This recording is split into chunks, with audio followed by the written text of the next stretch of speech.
अस्सलाम वालेकुम नाजरीन, रमज़ान और हम में बहुत खुशामदीद। मैं हूँ शिफा यूसुफ सही और मैं हूँ वैस मंगलवाला। मेरी तरफ से भी आप सबको अस्सलाम वालेकुम। मैं यहाँ खैरियत से हूँ और आपकी खैरियत खुदावंद से नेक मतलूब है। आज की इस ट्रांसमिशन का आगाज़ भी अल्लाह ताला के बाबरकत नाम से करते हैं और आज जो नाम हमने चुना है वो है अल-फत्ताह। अल-फत्ताह जो है वो नाम आता है कुरान में, एक ही मरतबा ये नाम आया है और वो नाम आया है सूरह सबा में। अच्छा। और सूरह सबा में अल्लाह ताला ने फरमाया है कि अल्लाह ताला जो है वही फ़त्ताहुल अलीम है। और फ़त्ताह जो है वो इसके अलावा एक और जगह पर भी इस्तेमाल होता है, लेकिन वहाँ पर फ़त्ताह का लफ्ज़ इस्तेमाल नहीं होता, वहाँ पर होता है खैरुल फ़ातिहीन। तो ये दो अलग अलग तरह से ये नाम अल्लाह ताला का कुरान करीम में इस्तेमाल हुआ है। और जो फ़त्ताह है उसके कुछ मायने में लेंगे हम। एक तो मायने उसके बड़े आसान से जो हमारे सामने सुनाई देते हैं, जो समझ में आते हैं। फ़तह, विक्ट्री, जीत, एक तो माने ये है। ठीक है। दूसरा जो अरबी ज़बान में फ़त्ताह के माने हैं वो आते हैं खोलने के। अच्छा। ओपनिंग, किसी चीज़ को खोल देना। तो उस माने में भी फ़त्ताह आता है। और मफ़ातिहीन जो है वो कहा जाता है चाबियों को। अच्छा। तो इस हवाले से भी अहादीस में भी और मुख्तलिफ जगह पर जहाँ पर अरबी ज़बान में लफ्ज़ इस्तेमाल होता है ये, तो वहाँ पर चाबियों को और कुंजियों के हवाले से ये लफ्ज़ इस्तेमाल होता है। तो अल्लाह ताला ही है जो कि हमारे दिलों पर ईमान को खोल देता है, ये इस मानों में भी इस्तेमाल होता है। अच्छा, फिर ये एक और माने में भी इस्तेमाल होता है और वो है जिसे आप कहते हैं फैसला। सही। डे ऑफ जजमेंट जो है, हाँ। उसको फैसले का दिन कहा जाता है। तो वो फतह का दिन भी करार दिया गया है और उन लोगों के लिए फतह है जो कि नेक अमल करते रहेंगे। तो इस वाले से भी ये इस्तेमाल होता है। तो ये तीन अलग अलग माने हैं।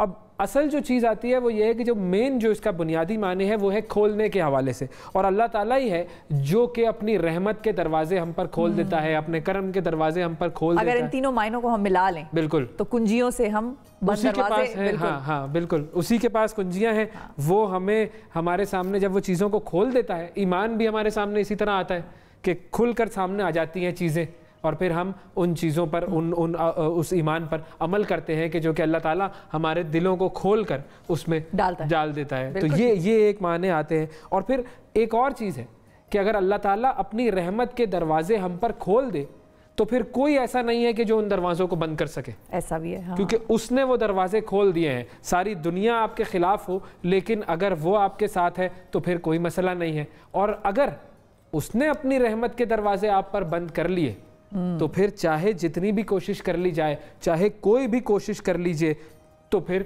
वो दरवाजे नहीं खुल सकते। तो बस ये दुआ है अल्लाह ताला से कि अल्लाह ताला हम पर अपनी रहमत के दरवाजे खुले रखे, हम पर रिज़्क़ के दरवाजे खुले रखे, हम पर ईमान के दरवाजे खुले रखे, हम पर सलामती के दरवाजे, बिल्कुल इज़्ज़त के, हमारे ख़ानदान के, घर वालों के, ये सब दरवाजे जो है वो खुले रखे, क्योंकि वही फ़त्ताह है और उसी के पास तमाम चाबियाँ हैं। बिल्कुल, आमीन। अच्छा, अब आगे बढ़ते हैं और आपके शहर आपको मैं लेके जाना चाहूँगी, क्योंकि उस शहर के हवाले से बड़ी एक तशवीशनाक खबरें सामने आ रही हैं। वो ये है कि महकमा मौसमियात ने मई के पहले हफ्ते कराची में हीट वेव की पेशगोई की है। और हीट वेव, नाजरीन ये माइंड में रखिएगा कि कराची में जो हीट वेव आई थी इससे पहले महकमा मौसमियात के मुताबिक जो हीट वेव के दौरान दिन के औकात में समुद्री हवाएं मुअत्तल रहेंगी। अब जब हवा नहीं चलती तो फिर शदीद गर्मी में इजाफा आपको फील होता है। और हीट वेव जो कराची में आई थी पिछले साल वो बहुत शदीद थी। 1000 से ज़ायद लोग जो थे उससे अफेक्ट हुए थे और वो बहुत ही खतरनाक एक चीज हो गई थी इस्लामाबाद कराची में। अब इस मरतबा भी लोगों को यही तशवीश हो रही है कि शुमाल मगरबी इलाकों से जो गर्म हवाएं चलने के बायस मौसम गर्म रहने का भी इम्कान है, ये भी वहाँ पर कहा जा रहा है। अब कराची में हीट वेव से मुतल्लिक मजीद जानेंगे। कराची के मेट ऑफिस से डायरेक्टर एस सरफराज साहब हमारे साथ मौजूद हैं। अस्सलाम वालेकुम सरफराज साहब, बहुत शुक्रिया वक्त निकालने का। सबसे पहले तो ये बताएं कि इस साल की हीट वेव की पेशगोई तो आप लोगों ने की है, कितनी शदीद रहेगी या इतनी शिद्दत नहीं आएगी जितनी पिछले सालों में हमने देखी? जी वालेकुम अस्सलाम, बहुत शुक्रिया। देखें, इम्कान ज़ाहिर किया है हमने कि जो करंट कंडीशन है उनको देखते हुए कि 5 से 8 मई के दौरान 4 दिन होंगे, उसमें टेम्परेचर बढ़ेगा। कराची का कोई 40 से 42 डिग्री तक जा सकता है। तो हीट वेव बेसिकली ये होती है कि जो किसी भी शहर का, किसी भी जगह का जो एवरेज टेम्परेचर होता है उस महीने का, यानी मई के महीने की अगर हम बात करें तो कराची का एवरेज टेम्परेचर है 35.5। एवरेज का मतलब ये होता है कि पिछले 30 साल की क्लाइमेट इस महीने की। तो इससे ज़्यादा अगर 5 डिग्री या 5 डिग्री या 5 से ज़्यादा 5 से 7 डिग्री के ज़्यादा एवरेज से टेम्परेचर रहे मुसलसल 4-5 दिन, तो तब हम हीट वेव उसे कहते हैं।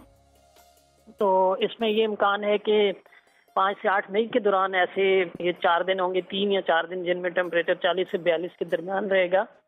तो ये इसलिए इसको हीट वेव का खदशा जाहिर किया है। जी ठीक है। अच्छा, कराची के जो मुल्हिका जो इलाके हैं, या तो मुज़फ़्फ़रात की हम बात कर लें या फिर उससे जो साथ के जो एरियाज़ हैं हैदराबाद वगैरह, वहाँ पर भी यही सूरत हाल होगी या ये सिर्फ कराची के लिए ही है?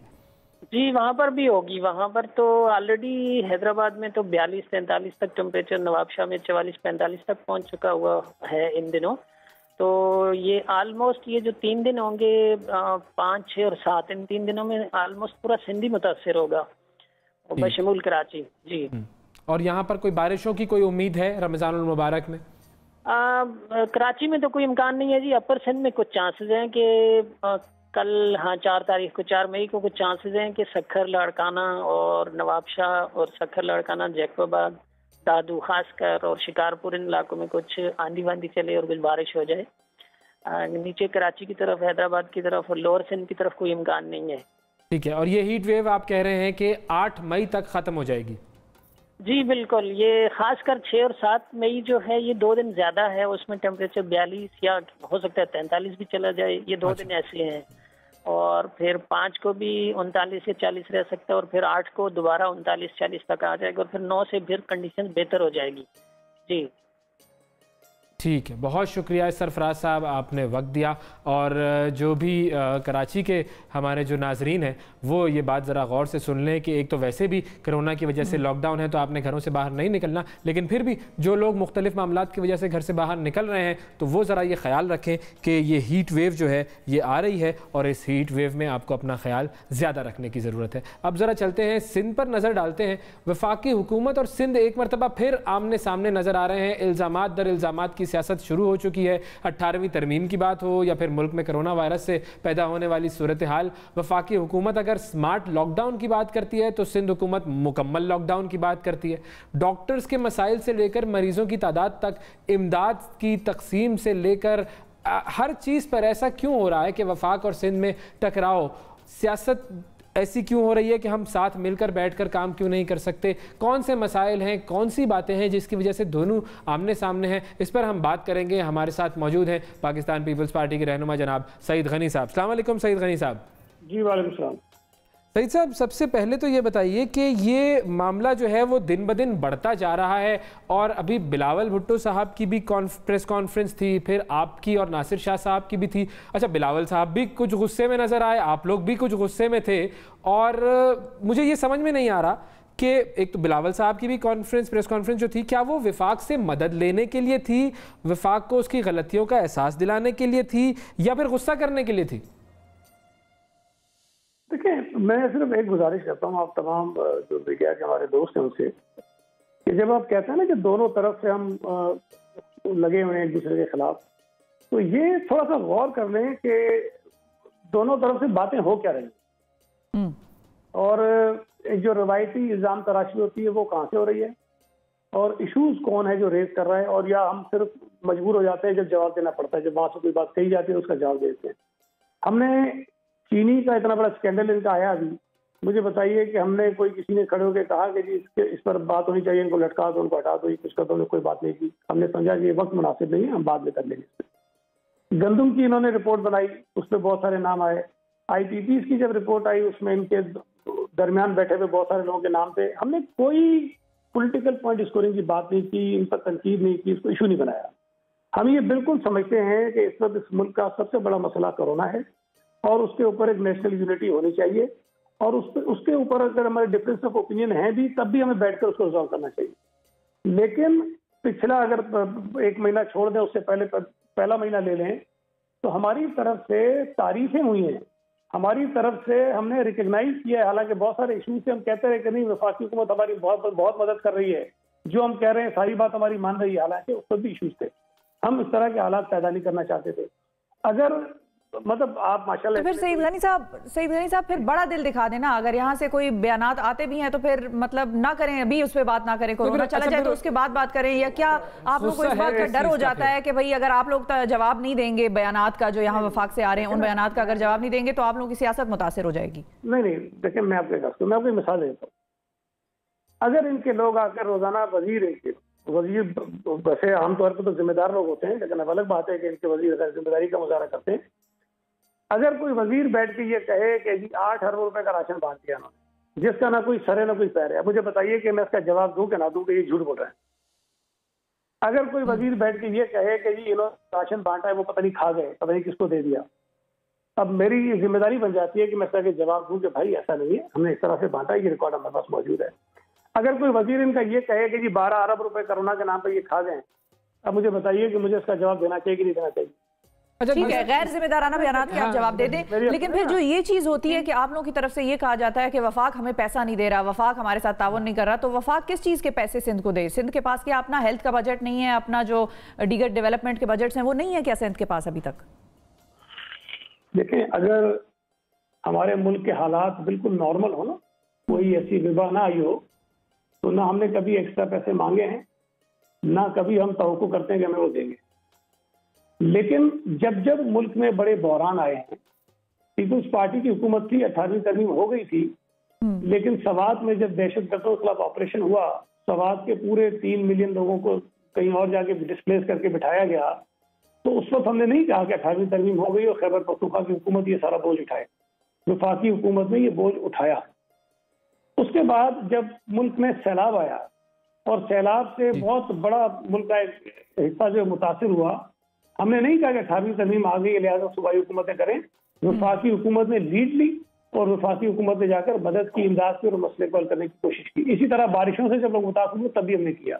तो सर वो लीड तो हमें भी एहसास में तो नजर आ रही है, चाहे हम पीपीई इक्विपमेंट की बात करें या जो जहाज आ रहे हैं इमदाद लेकर उनकी बात करें, वफाक की लीड इस चीज में तो नजर आती है ना। मेरी जरा सुन लेना पूरी।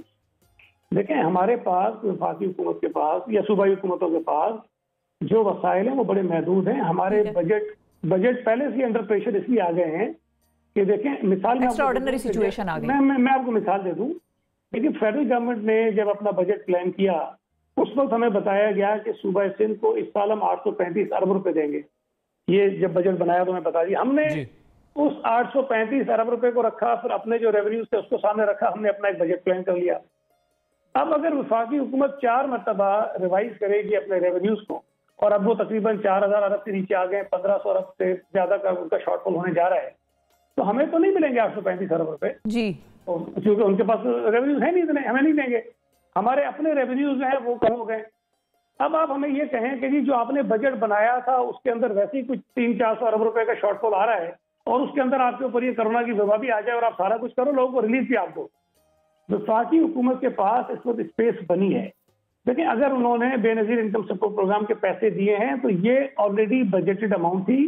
उनके पास 150-200 अरब रुपए उस बजट में मौजूद थे जो जून तक उन्होंने लोगों को देने थे, लेकिन उन्होंने मेहरबानी की जून से पहले लोगों को देने का सिलसिला शुरू कर दिया। तो अच्छा काम उन्होंने किया। लेकिन जो स्पेस मिली है ना फेडरल गवर्नमेंट को, इस पे मिली है कि जो पाकिस्तान के बजट का जो मेजर चंक है फेडरल गवर्नमेंट का, वो जाता है आपका डिफेंस में या फिर आपका जाता है डेट पेमेंट में। इस साल जो डेट पेमेंट आपकी थी वो सारी डेफर हो गई हैं और उसमें हुकूमत को अच्छी खासी स्पेस मिली है। अच्छा, पीएसडीपी जो फेडरल गवर्नमेंट का होता है उसमें भी जाहिर है कि जो डेवलपमेंट के काम है इस साल इतने नहीं होंगे, जो हालात ऐसे हो गए, उसमें काफी सारा इनको स्पेस मिलेगा, वो पैसे बचा सकते हैं। तीसरा, इनके पास जो है वो नोट बनाने की मशीनें हमारे पास नहीं, हमें इजाजत दे दे नोट बनाने की, हम छाप के अपना काम चला लेंगे, लेकिन वो हमारे पास नहीं है, वो फेडरल गवर्नमेंट के पास है।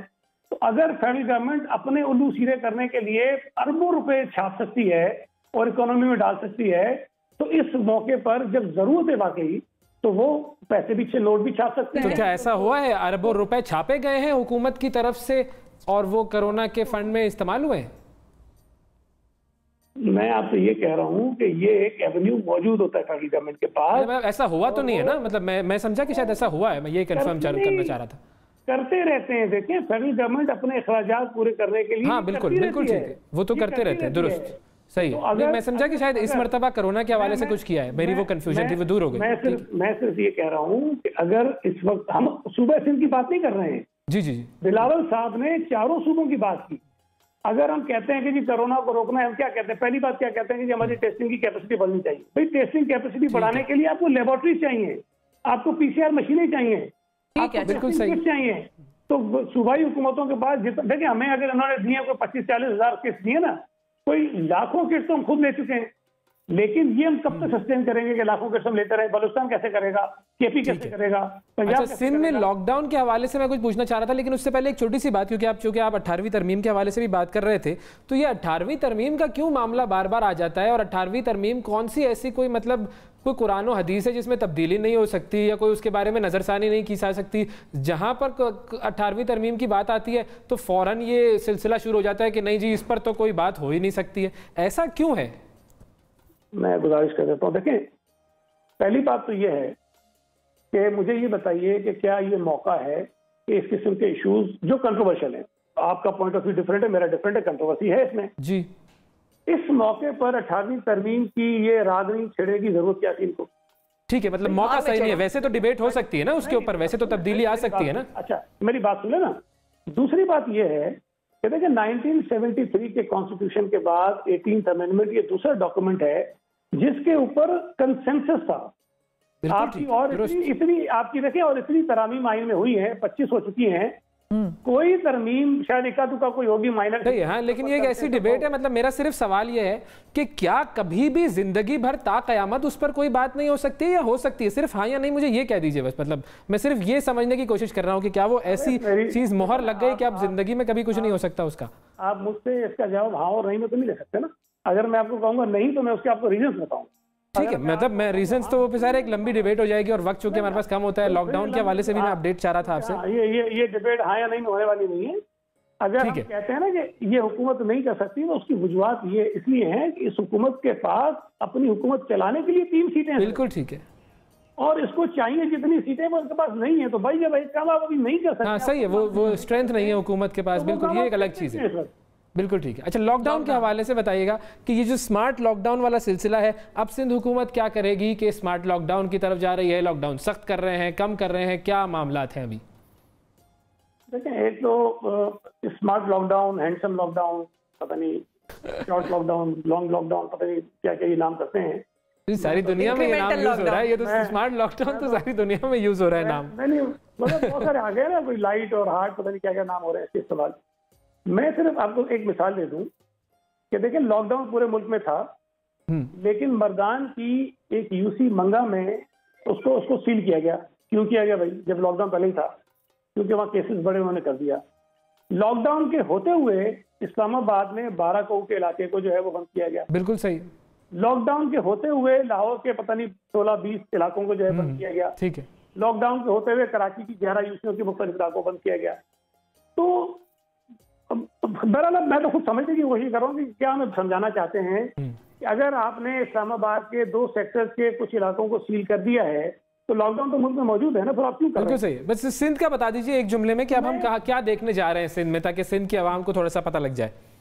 देखिए, सिंध में भी 100% तो लॉकडाउन नहीं है ना जी। बहुत सारे कारोबार जिंदगी चल रहे हैं, बहुत सारी एक्टिविटीज हो रही हैं, कुछ मजीद हो जाएंगी, कुछ आगे चल के शायद बंद हो जाएंगी। इस तरह ये चीजें चलती रहेंगी जब तक इस वबा का हमें सामना है। मैं आज बैठ के आपको ये बता सकता हूं बिल्कुल ठीक है कि कल हम क्या करने जा रहे हैं, परसों हम क्या करने जा रहे हैं। सही है, वो हम वक्त के साथ साथ देखते रहेंगे कि आगे क्या होना है। बहुत शुक्रिया सईद गनी साहब, वक्त दिया आपने, और वाकई अहम मामलात हैं, हुकूमत को भी देखना है और जो सूबाई हुकूमतें हैं उनको भी देखना है। जब तक ये मामलात साथ बैठकर हल नहीं होंगे उस वक्त तक बात आगे बढ़ेगी नहीं। बिल्कुल बात आगे नहीं बढ़ेगी। लेकिन एक चीज़ है जो मैं चाहती हूँ कि लोगों को भी मैं दिखाऊं, आपको भी दिखाऊं कि तुर्की का जो शहर है इस्तांबुल, अब उसका एक अस्पताल है जिसमें कि एक बड़ा ही खुशकुन वाकया पेश आया और आपका दिल बहुत ही पिघल ही जाता है आप जब ये तस्वीरें देखते हैं। अब ये तस्वीरों में आपको डॉक्टर्स नजर आ रहे हैं, अमला नजर आ रहा है अस्पताल का, और मौजूद अमले के साथ जो है बिल्ली नजर आ रही है। और बिल्ली लाई है किसको? अस्पताल, अपने बच्चे को, छोटी सी किटन को बिल्ली जो है वो अस्पताल लेकर आई है। बिल्ली के बच्चे की तबीयत खराब थी, इमरजेंसी वार्ड जो है वो बिल्ली पहुंच गई,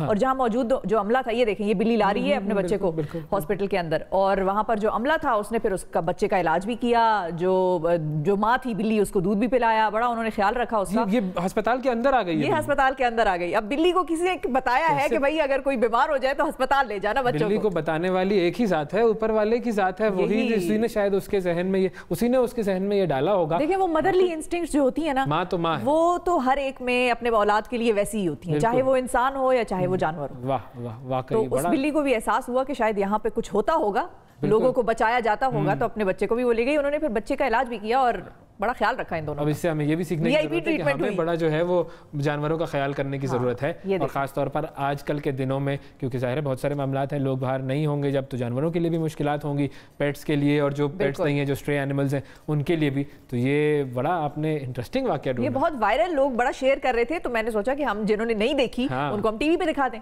वेरी गुड जी, ज़बरदस्त, बेहतरीन बेहतरीन, गुड गुड गुड। अच्छा, अब हम कहाँ जा रहे हैं? क्या हम मुल्क की तरफ चलें? अब हम जाएंगे ब्रेक की तरफ। ठीक है, मुल्क का सिलसिला तो है, आपको मुल्क की सैर भी कराएंगे, और आज बात बहुत खास मुल्क है। अच्छा, कौन सा? ये बता नहीं रहा हूँ, मुझे वाकई नहीं पता नाजरीन, मुझे नहीं पता कि इन्होंने कौन सा मुल्क इतनी लाताल्लुक होती है प्रोग्राम से, देख लें, ये है बात असल में। रमजान है ना। ब्रेक लेते हैं, ब्रेक के बाद वापस आते हैं।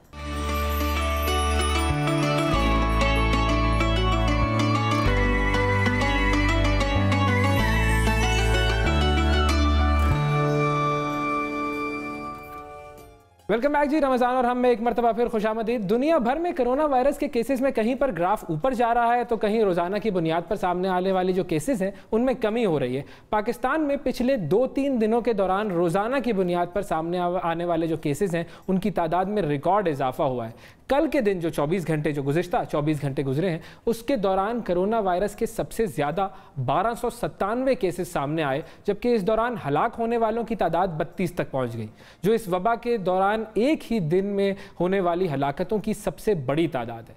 गुज़िश्ता 24 घंटों के दौरान जो अमवात रिपोर्ट हुई वो सबसे ज़्यादा अमवात थी, और कोरोना वायरस के फैलाव में एक बार फिर तेज़ी की वजह क्यों आया है, क्या वजह है कि ये तेज़ हो गए हैं, क्या हमने एहतियात करना छोड़ दी है, स्मार्ट लॉकडाउन में हालात बेहतर होने के बजाय बिगड़ क्यों रहे हैं, इस पर बात करेंगे। डाउ यूनिवर्सिटी में कायम कोरोना वायरस आइसोलेशन वार्ड की हेड डॉक्टर शोभा लक्ष्मी हमारे साथ मौजूद है। अस्सलाम वालेकुम डॉक्टर शोभा, बहुत शुक्रिया वक्त देने के लिए। पिछले जो 2-3 दिन है उस दौरान कोरोना वायरस की जो पेशेंट्स हैं उनकी तादाद में इजाफा देखने में आ रहा है, और हलाकतों की तादाद में भी रिकॉर्ड इजाफा है।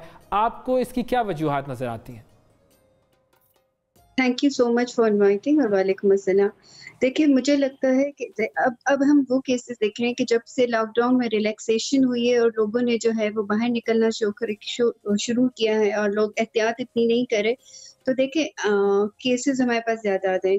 जो इंक्यूबेशन पीरियड है डिजीज का वो 1 से 14 दिन है, लेकिन जो आप सबसे ज्यादा जो सिम्प्टोमेटिक केसेस देखते हैं वो आप 5वें से 7वें दिन देखते हैं। तो इस वक्त ये जो केसेस हम देख रहे हैं वो एक्चुअली 5 से 7 दिन पहले इन्फेक्ट हुए थे। तो उसमें आपने देखा कि रमजान के बाद लोगों ने एहतियात करना छोड़ दी है, लोग बाहर भी आ रहे हैं, लोग सोशल डिस्टेंसिंग भी प्रैक्टिस नहीं कर रहे, सुपरमार्केट्स भी जा रहे हैं। शहर में अगर आप कराची शहर का ही लें तो आप देखें कि ट्रैफिक मामूल के मुताबिक ही है, और कोई जो है ना वो लॉकडाउन को स्ट्रिक्टली फॉलो नहीं करा। So that is the one of the reason that we are saying cases. और उसके बाद देखें जैसे जैसे केसेस बढ़ रहे हैं, जो होम आइसोलेशन पे भी जो लोग जा रहे हैं वो बिल्कुल भी इस बात का ख्याल नहीं रख रहे कि अब हम जो है अगर हमें हॉस्पिटल से डिस्चार्ज करके होम आइसोलेशन पे भेजा गया है तो हम एहतियात करें और घर से बाहर ना निकलें और दूसरे लोगों से ना मिलें। So that is the main reason कि हम ज्यादा केसेस देख रहे हैं। तो डॉक्टर साहब, जब हम ये बात सुनते हैं और बहुत ममालिक में हमने देखा कि 50-50 हज़ार से और लाखों केसेस हो गए हैं, तो हम यहाँ पर भी ये बात सुनने को मिल रही है, मुख्तलिफ डॉक्टर्स भी कह रहे हैं, एक्सपर्ट्स भी कह रहे हैं कि पीक अभी आएगी। वो पीक क्या होगी आपके ख्याल में? वो कितने केसेस होंगे कि हम उसको पीक कहेंगे? देखिए, आप इस तरह से तो कह नहीं सकते कि आपकी इन्वायरमेंट पे देखें, कोई भी डिजीज के ट्रांसमिशन के 2 डिजीज होते हैं, एक तो नंबर ऑफ कॉन्टेक्ट और दूसरा जो है वो अटैक रेट। सो अगर नंबर ऑफ कॉन्टेक्ट्स, लोग अगर एहतियात नहीं करेंगे और बाहर निकलेंगे और सोशल डिस्टेंसिंग और लॉकडाउन को फॉलो नहीं करेंगे, तो जो इन्फेक्टेड पर्सन होगा उसके नंबर ऑफ कॉन्टेक्ट्स ऑब्वियसली बढ़ेंगे। इसके बाद अटैक रेट है कि अगर लोग मास्क पहनते हैं, सैनिटाइजर यूज करते हैं, हाथों की सफाई का ख्याल रखते हैं, तो आप अटैक रेट को कम कर सकते हैं। तो अगर ये चीजें हम फॉलो करेंगे तो लाइक 14 दिन में इसके हमें इफेक्ट्स नजर आएंगे, जो कि मतलब केसेस कम होंगे। अच्छा। अब अगर आप ये सारी चीजें नहीं करें तो ऑब्वियसली इन सब चीजों को ना करने की वजह से जो आप पीक देखेंगे वो एक्सपेक्टेड है कि 10 से 14 दिन में आप एक पीक देखेंगे जिसमें बहुत सारे केसेस हो सकते हैं। अच्छा, अब गर्मी की शिद्दत में जब इजाफा हो रहा है तो उस हवाले से बात हो रही है, अमरीकी माहिरीन की जानिब से ये कहा जा रहा है कि गर्मियों में जो कोरोना है उसकी शिद्दत में कमी आ सकती है। कराची में हीट वेव की पेशगोई है, तो क्या इस हीट वेव का कोरोना पर कोई असर पड़ेगा? देखिए, तहकीक से ये साबित हुआ है कि वायरस का सर्वाइवल टाइम हीट में कम हो जाता है, बट ये नया वायरस है, ये पहला साल है, तो जब तक कोई चीज होती नहीं है आप प्रिडिक्ट नहीं कर सकते। तो ये बात अगर आप मुझसे इस साल दिसंबर में पूछेंगे तो शायद मैं आपको बता सकूं, बट राइट नाउ मेरे पास हीट आई नहीं है गर्मी की भी, तो मतलब इट्स अ न्यू वायरस, पिछले साल तो ये था नहीं, तो हम कह नहीं सकते कि केसेस कितने कम हो गए। बट इससे मिलता जुलता जो वायरस है, जैसे मर्स को भी है, जो कि मिडिल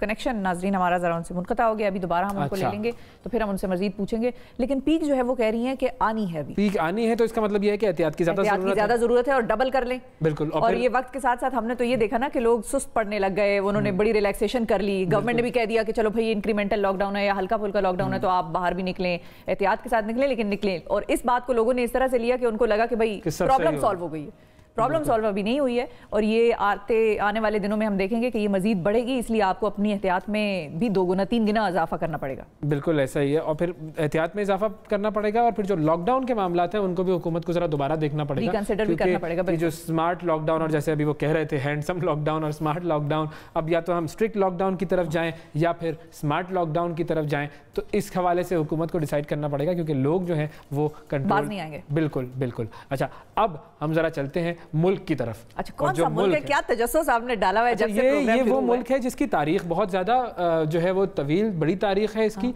और दूसरी चीज़ ये कि जंगों के हवाले से भी ये मुल्क जो है वो बहुत ज़्यादा खबरों के बिल्कुल खबरों में रहा है। तो हम बात कर रहे हैं लेबनान की।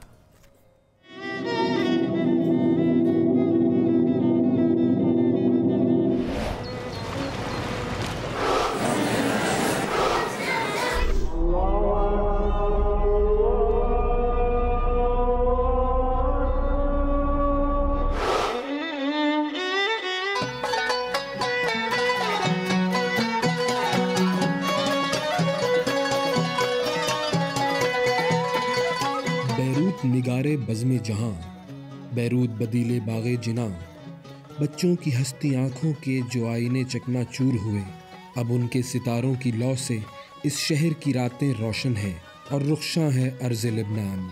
ये शहर अज़ल से कायम है, ये शहर अबद तक दायम है, बैरूत निगारे बज़्मे जहां, बैरूत बदीले बागे जिना।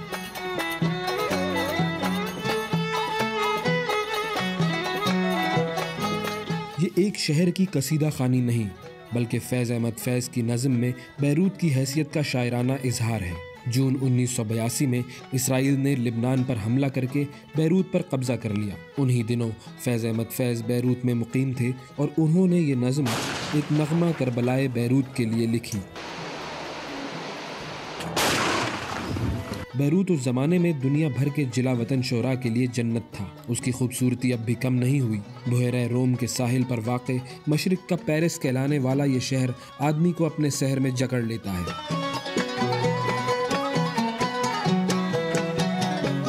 बैरूत लिबनान का दारुल हुकूमत और बुहैरा रोम में सबसे बड़ी बंदरगाह है। लिबनान अपने खुशबूदार सेबों, देवदार के कदीम दरख्तों और जैतून के बागात के लिए मशहूर है। लिबनान का कुल रकबा 10,452 मुरब्बा किलोमीटर है, जो ज़्यादातर पहाड़ी इलाकों पर मुश्तमिल है। इसके मगरिब में बुहैरा रोम, जुनूब में फ़लस्तीन, जबकि मशरिक़ और शुमाल की जानिब उसे सीरिया ने घेर रखा है। लिबनान की कुल आबादी का अंदाज़ा लगाना मुश्किल है, क्योंकि यहाँ 1932 के बाद से कोई मरदमशुमारी नहीं की गई। एक अंदाजे के मुताबिक लिबनान की आबादी 68,25,445 है, जिनमें से 95% अरब, 4% आर्मीनियन और बाकी दूसरी नस्ल के लोग हैं। सरकारी ज़बान अरबी है। इसके अलावा इंग्लिश और फ्रांसीसी भी बोली जाती है। लिबनान की 55% आबादी मुसलमान, 40% ईसाई और 5% द्रूज़ है। लिबनान में तर्ज़ हुकूमत को कन्फेशनलिज्म कहा जाता है। 1932 की मरदमशुमारी की बुनियाद पर यह फैसला हुआ कि लिबनान में मजहबी आबादी के तनासुब से हुकूमत में हिस्सेदारी होगी। सदर मारोनाइट मसीही, वज़ीर आज़म सुन्नी मुसलमान, और स्पीकर शिया मुसलमान होगा। मिशेल ओन मौजूदा सदर, हसन दियाब मुल्क के वजीर आज़म, निबाह बेरी लिबनान की पार्लियामेंट के मौजूदा स्पीकर हैं। मशरिक़ वस्ता का ये खित्ता अपने हमसाय ममालिक की तरह क़बल तारीख से आबाद रहा है। यहाँ कई अम्बिया मबूस हुए। लिबनान दुनिया का वो वाहिद मुल्क है जिसका नाम तकरीबन 4000 साल से तब्दील नहीं हुआ। 4000 साल पहले भी इस सरजमीन का नाम लिबनान ही था और आज भी यही नाम है। इस इलाके को फारस वालों ने कई मरतबा फतह किया। सिकंदर आजम की फौजों ने भी ताराज किया। पहली सदी ईस्वी में रोमन अफवाज इन पर चढ़ दौड़ी। 7वीं सदी ईस्वी में मुसलमानों ने इस सरजमीन पर इस्लाम का परचम बुलंद किया। यहाँ तक कि पहली जंग अजीम में सल्तनत उस्मानिया के जवाल के बाद फ्रांस ने इस पर कब्जा कर लिया, जो 1943 तक कायम रहा। अप्रैल 1975 में फ़लस्तीनी पनाह गुज़ीनों की एक बस पर हमले के बाद लिबनान में खाना जंगी शुरू हो गई, जो कि 15 साल तक जारी रही। इस खाना जंगी में 2 लाख अफराद मौत के घाट उतर गए। इस दौरान इसराइल ने मौके का फ़ायदा उठाते हुए 2 दफ़ा लिबनान पर हमला किया और सन 2000 तक जनूबी लिबनान पर काबिज़ रहा। सन 2000 में हिजबुल्लाह के गुरीला हमलों की वजह से इसराइल को जनूबी लिबनान छोड़ना पड़ा, मगर वो ताहाल मज़ारा शबा पर काबिज़ है। लिबनान का लफ्ज़ अरबी ज़बान के लफ्ज़ लबन से निकला है, जिसका मतलब है दूध या सफ़ेद। क्योंकि लिबनान के लोग सफ़ेद हैं, शायद इसी वजह से इस सरजमीन को ये नाम दिया गया है। बैरूत एक ऐसा शहर है जिसे तारीख़ से लेकर आज तक तकरीबन 7 मरतबा तबाह व बर्बाद किया गया और हर मरतबा नए सिरे से तामीर किया गया। लिबनान अरब ममालिक में वो वाहिद मुल्क है जहाँ सहरा नहीं है। इसके साथ साथ लिबनान बर्र-ए-आज़म एशिया और अफ्रीका का भी वो वाहिद मुल्क है जहाँ सहरा नहीं है। लिबनान में बाज़ दरख्त 5000 साल पुराने हैं, जिनको एक कौमी विरसा करार दिया गया है। देवदार मुल्क का कौमी दरख्त है। लिबनान के झंडे पर भी देवदार का दरख्त लगा है। लिबनान मशरिक़ वस्ता में सबसे ज़्यादा सोने के ज़खायर रखने वाला मुल्क है। लिबनान बहुत से मज़ाहिब के लोगों की सरजमीन है। यहाँ पर 18 मज़हब के लोग आबाद हैं। ईसाइयों के मुताबिक ये खुदा की सरजमीन है। यूनानियों के देवता जुपिटर का मंदिर लिबनान के शहर बेलबेक में है, जिसे यूनानी सूरज की सरजमीन कहते हैं। यहूदी इसे अजीम इसराइल का हिस्सा मानते हैं। लिबनान का शहर बैबलोस दुनिया के कदीम तरीन शहरों में से एक है। कहा जाता है कि बाइबल का नाम इसी शहर की निस्बत से बाइबल रखा गया है। लिबनान के खाने भी बड़े मज़ेदार होते हैं।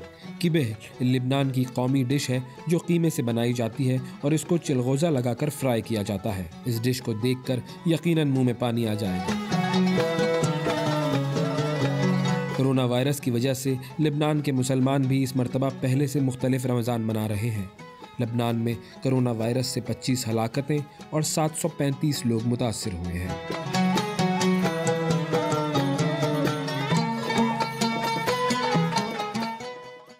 अच्छा, खूबसूरत हसीन बिल्कुल नज़ारे थे, लेकिन मुझे एक चीज़ समझ में नहीं आई, बड़ी अजीब सी है कि कितने सालों से, दहाइयों से मर्दमशुमारी नहीं हुई इनकी। हाँ, तो उन्होंने सोचा होगा मर्दमशुमारी ना, छोड़ो मिट्टी पाओ, क्या जरूरत है ये गिनने की कि कितने लोग हो गए हैं। उनके पास वैसे ही सोना है, तेल, मतलब वो तो बस फिर वसाइल का दौलत वसाइल।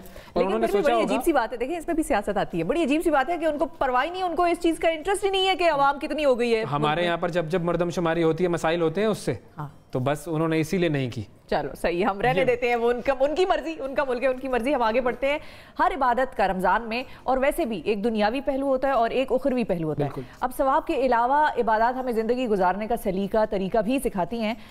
जिस तरह रोज़ा हमें दूसरों की भूख का एहसास और एहतियात सिखाता है, खाने में एहतियात, बोलने में एहतियात, इबादत की एहतियात। इस साल हमें रोज़े से कुछ ज़्यादा सीखने की ज़रूरत है और हम जानेंगे कि हम रोज़े से क्या सीख सकते हैं। इस पर बात करेंगे। हमारे साथ मारूफ होस्ट पाकिस्तान के और फ़खर आलम साहब मौजूद हैं। अस्सलाम वालेकुम फ़खर, बहुत शुक्रिया वक्त निकालने का।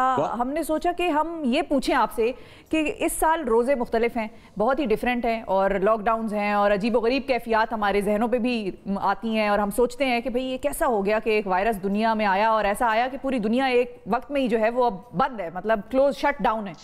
आपको क्या लगता है इस दफ़ा के रोज़े हमें क्या सिखा रहे हैं? देखें जी, सबसे पहले तो मेरा ख्याल है कि रमज़ानुल मुबारक का महीना, आप सबको सलाम सबसे पहले तो, और रमज़ानुल मुबारक का महीना सब्र का महीना है हम सब के लिए। और जो इस वक्त हमारी दुनिया में जो हालात हैं उनको मद्देनजर रखते हुए तो हमें बहुत से सबक जो हैं वो सिखाए जा रहे हैं। अल्लाह ताला की तरफ से बहुत से पैगामात हैं इसमें, अगर आप सोचें और से कि हमें क्या कुछ हमें किस तरह पूरी दुनिया को जो है वो मजबूर कर दिया गया है कि वो एक तौर और तरीका छोड़ के जो इस तरह वो नॉर्मली जिंदगी जीती है वो बिल्कुल कैद होके रह गई है, बंद होके रह गई है।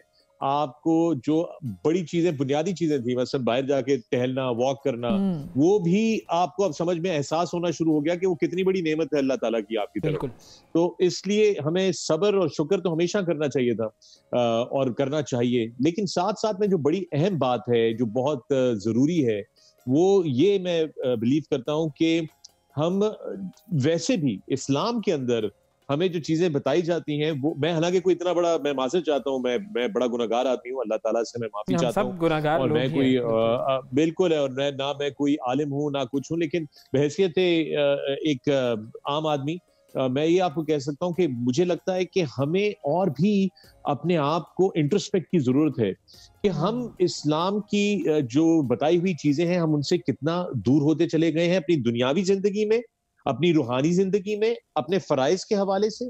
और दूसरी चीज ये है कि हम जो है वो, अब आपको मैं एक चीज बताता हूँ, हमारे पाकिस्तानियों का कमाल है, पूरे साल में जितनी चीनी नहीं पियेंगे वो रमजान के एक महीने में सारी चीनी की कसर पूरी कर देंगे। बिल्कुल सही, आप समझ रहे हैं, मतलब बजाय ये कि हम अपने उसको अपने आप पे काबू रखें, अपने आप को करें, तो हम इतना लाल शरबत पिएंगे, उसमें चीनी इतनी, पहले ही वैसे ही शुगर लोडेड होता है, उसमें मजीद जो है वो मीठा डाला जाएगा, चीनी चाय के अंदर जो है जहां हम 2 चम्मच पीते हैं वहां 6 चम्मच, लेकिन फिर फखर उसके बगैर मजा भी तो नहीं आता।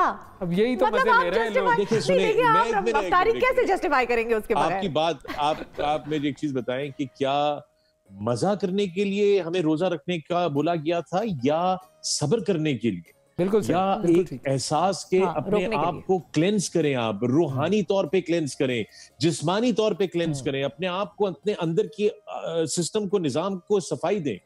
मजा और चिटखोरे करना, वो हम तो मसला ये है ना कि हमने रमजान को भी इस चक्कर में लगा दिया। मैं देखिए सुने, मैं किसी की हर एक सही बात, आप बिल्कुल सही कह रहे हैं, हम तो एक लाइटर पर्सपेक्टिव दे रहे थे। कुछ लोगों के घरों में, हाँ, कुछ लोगों के घरों में बहुत शानदार दस्तरखान लगता है, कुछ लोगों के घरों में इस वक्त सहरी पे भी आटे की बजटिंग, राशनिंग होती होगी। बिल्कुल यार अच्छा, ये मेरे बेटे ने सुबह काम पे भी जाना है तो मैं उसको बड़ा पराठा बना दूं, और मेरा जो छोटी जो बेटी है उसने तो घर पे ही रहना है तो उसको मैं छोटी रोटी बना देती हूँ।